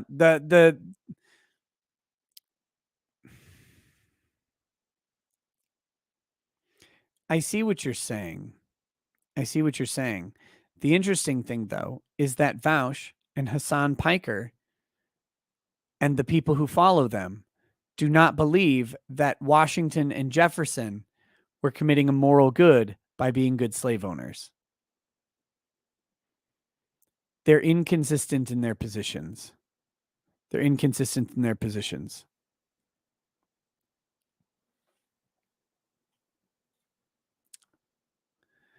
Not applicable says democratizing labor is also slavery. Seems like no. All socialists want that living wage.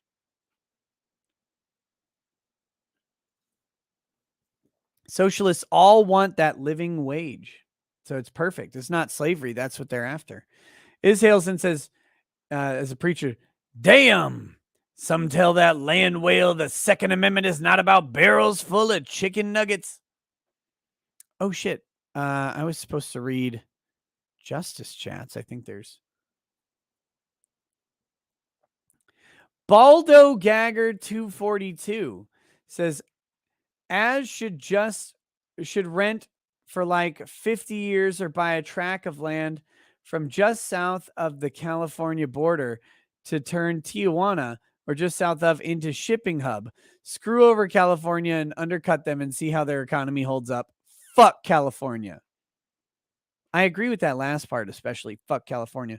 Felipe Move says, Nikki, I watch you, so I'm reminded every day what it is like to have lost at the genetic lottery. Thank you. Thank you, Felipe Move. That was a kind chat to send.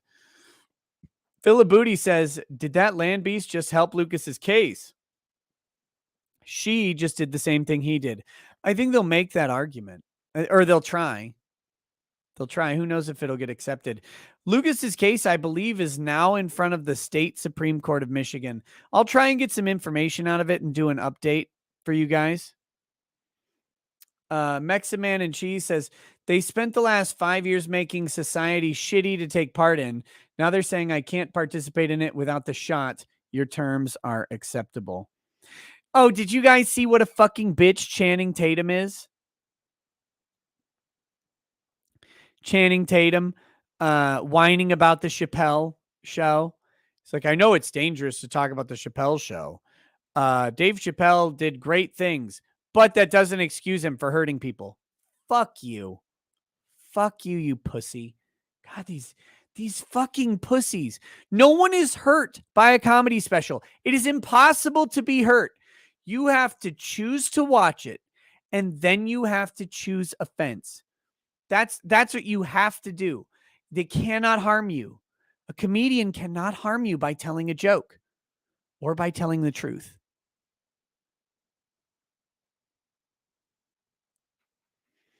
I'm not saying that Channing Tatum wasn't otherwise a bitch. It was in the news. That's all.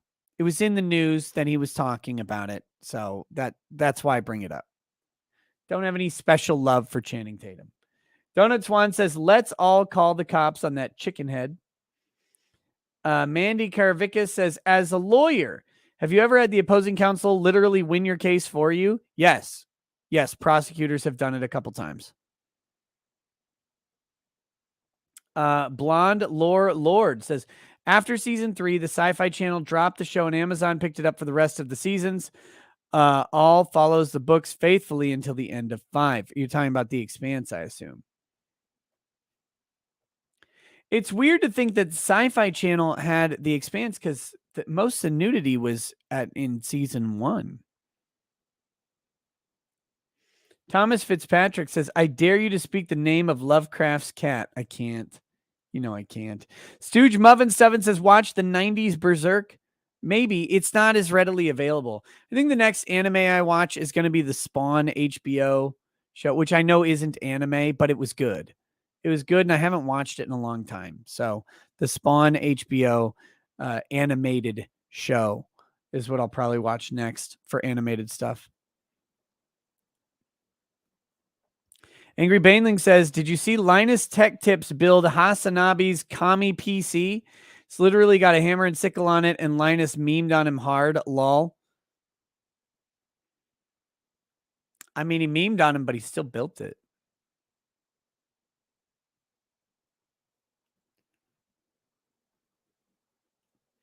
Parahelion says, we watched the OG Willy Wonka for the first time. The ending was so weird to us because Wonka wasn't a bad guy in the end or broken. Having good endings in movies is so jarring nowadays. Yeah, you don't when you have a non-complicated protagonist or whatever, they don't have a dark past that they're trying to make up for or whatever. They don't have that. Like, that used to be okay. You didn't have to have a brooding, dark protagonist, but now you do. Koi wo shiu yo says, you aren't that guy. You aren't that guy. I am that guy. That was fucking great. Yeah. When he goes in the airlock, close it.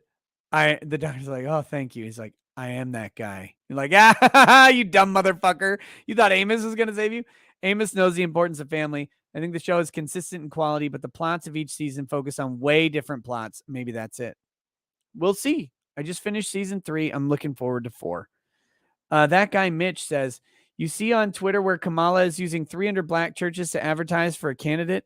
They're calling it souls to the polls. People are saying it invalidates their tax status. Your thoughts? Look, I do not think churches should be political for the church's sake. I just don't. I don't think they should be overly political. No, it does not invalidate their tax status, and it never should. It never should.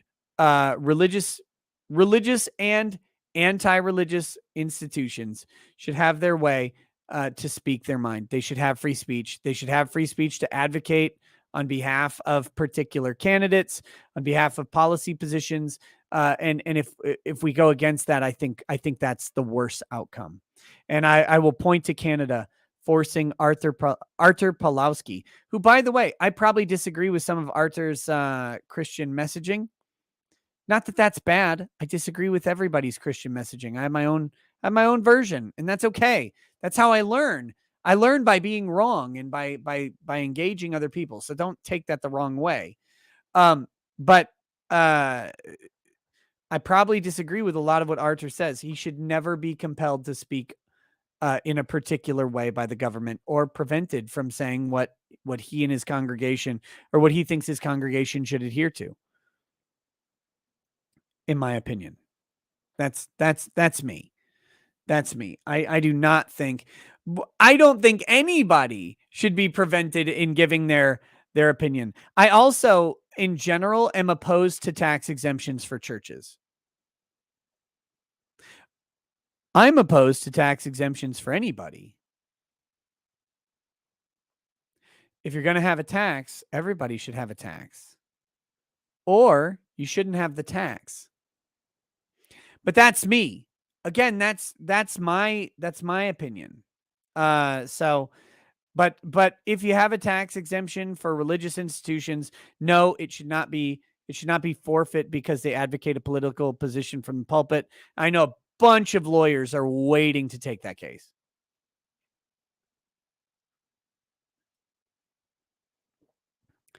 Advan Z says, I'm opposed to tax for everybody. Me too. Me too. But if you're going to have taxes, I want them even. I want them on everyone.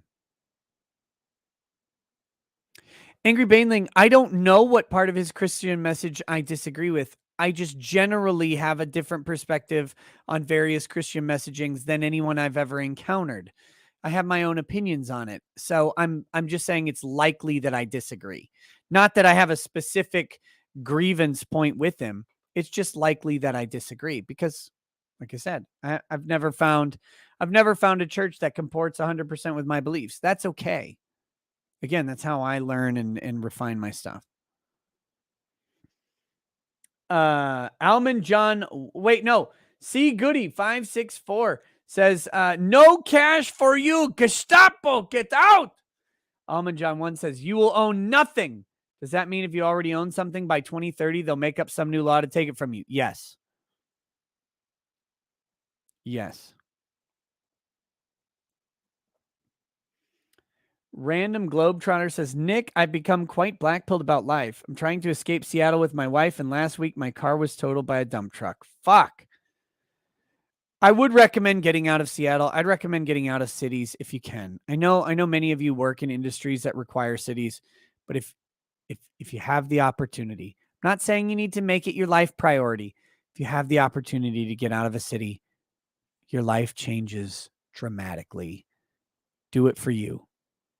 If you get the ability and the opportunity, you have the way to sustain yourself, to have an income, whatever it is, do it. Get out. Get out. Coyote Blend says you should do a show with Jay Dyer. I don't know. Should I get really mad at him if he makes a lighthearted joke at me? I don't know anything about Jay. I don't know anything about him. I have no opinion on him. Aurora Uplink says TLJ is a good film from FO's perspective. FO wins. The Last Jedi? Ew. Joel Reese says, take my state mandated super chat. Thanks for streaming. I will.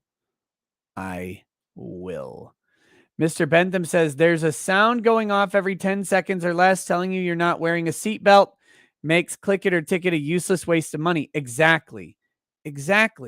That oh, that fucking sound is annoying enough.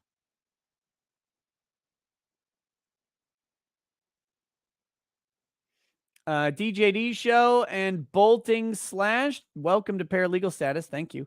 Jason the Great Awakening says, good news. My childhood severe asthma has officially gone. So now I get to laugh at you wussies on steroids and ventilators getting near-death experiences. The rub is vaping cured it. There you okay. So vaping apparently was your path to getting rid of asthma. Very weird. Very weird. Does not comport with the science or the messaging on it. So glad it worked for you. Glad it worked for you.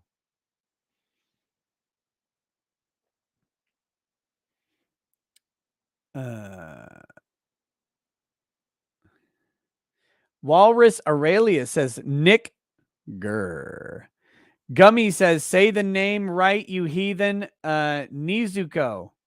Oh, is Nizuko? I'm saying Nozaku, aren't I? Whatever it is.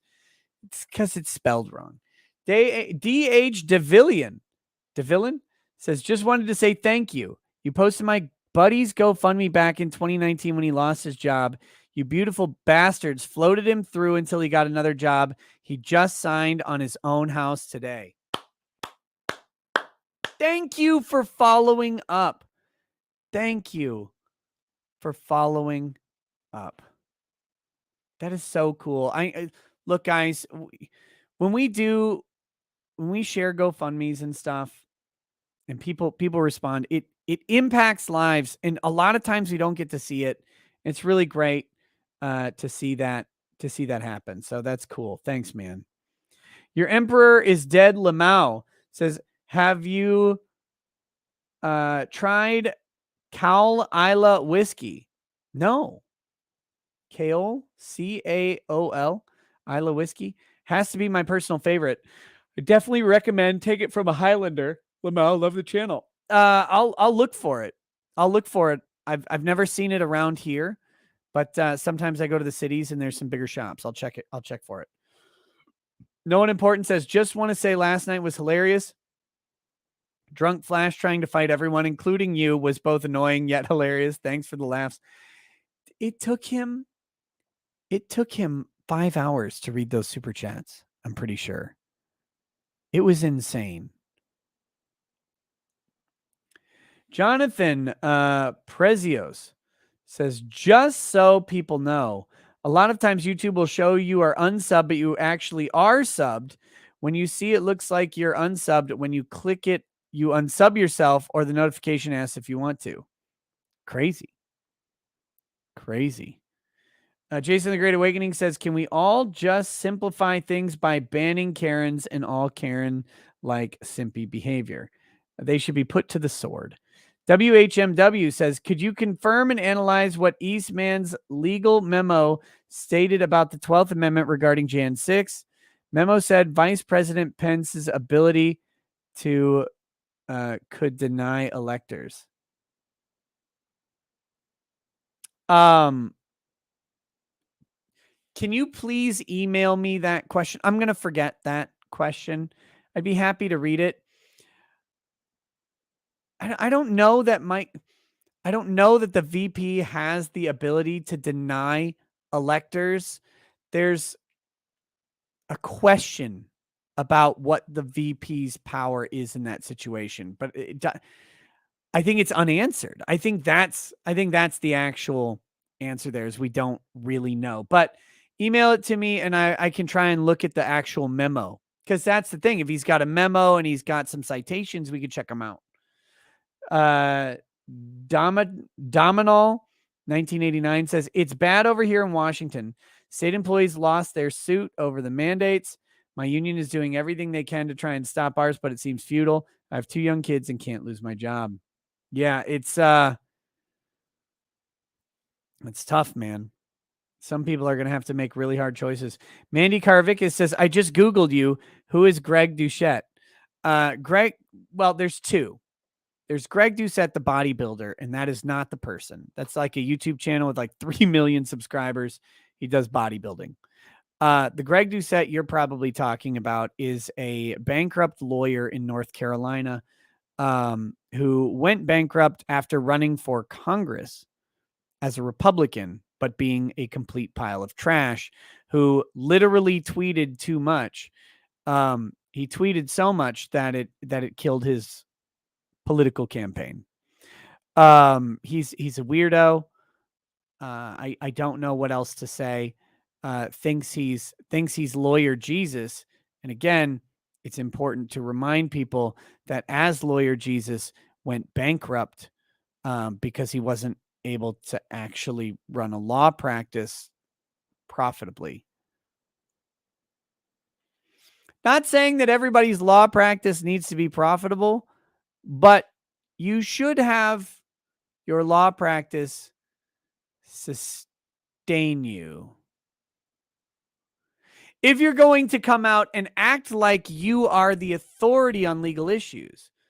Now, and that's maybe a difference between me and other people. I have never professed to be an authority on legal issues. I say I can translate this for you. I can translate this. I can give you my opinion. But hey, I'm just a guy at the end of the day. I have a law degree. Most of the stuff I'm commenting on, I'm not licensed in that state. Who knows? But yeah, Greg Doucette is a weird fucking fat, unentertaining person. Eisenhorn says, rip Titus Endor. Nice. Yes, absolutely. Rip to Titus Endor. I agree. All right, guys. I think that's about it for the show tonight. Yes, that is it. Thank you guys for hanging out with me. It's been fun. We went a lot longer than I expected. I was thinking it might be a 2-hour show. Here we are. We're at 3 hours and 20 minutes. I'm going to go eat some food and then fall asleep. This week is going to be interesting. I've got a lot to do personally, plus a lot of streaming and short videos. So we'll see if we can work it out. I will be streaming tomorrow night, normal time. That's the plan, unless something changes over the next day. But should be streaming tomorrow, and we'll see you guys then. I hope. I don't have an outro. I don't want to play the Alex Jones outro. It's too long. We're just gonna end the show with a peace, and I'll catch you tomorrow.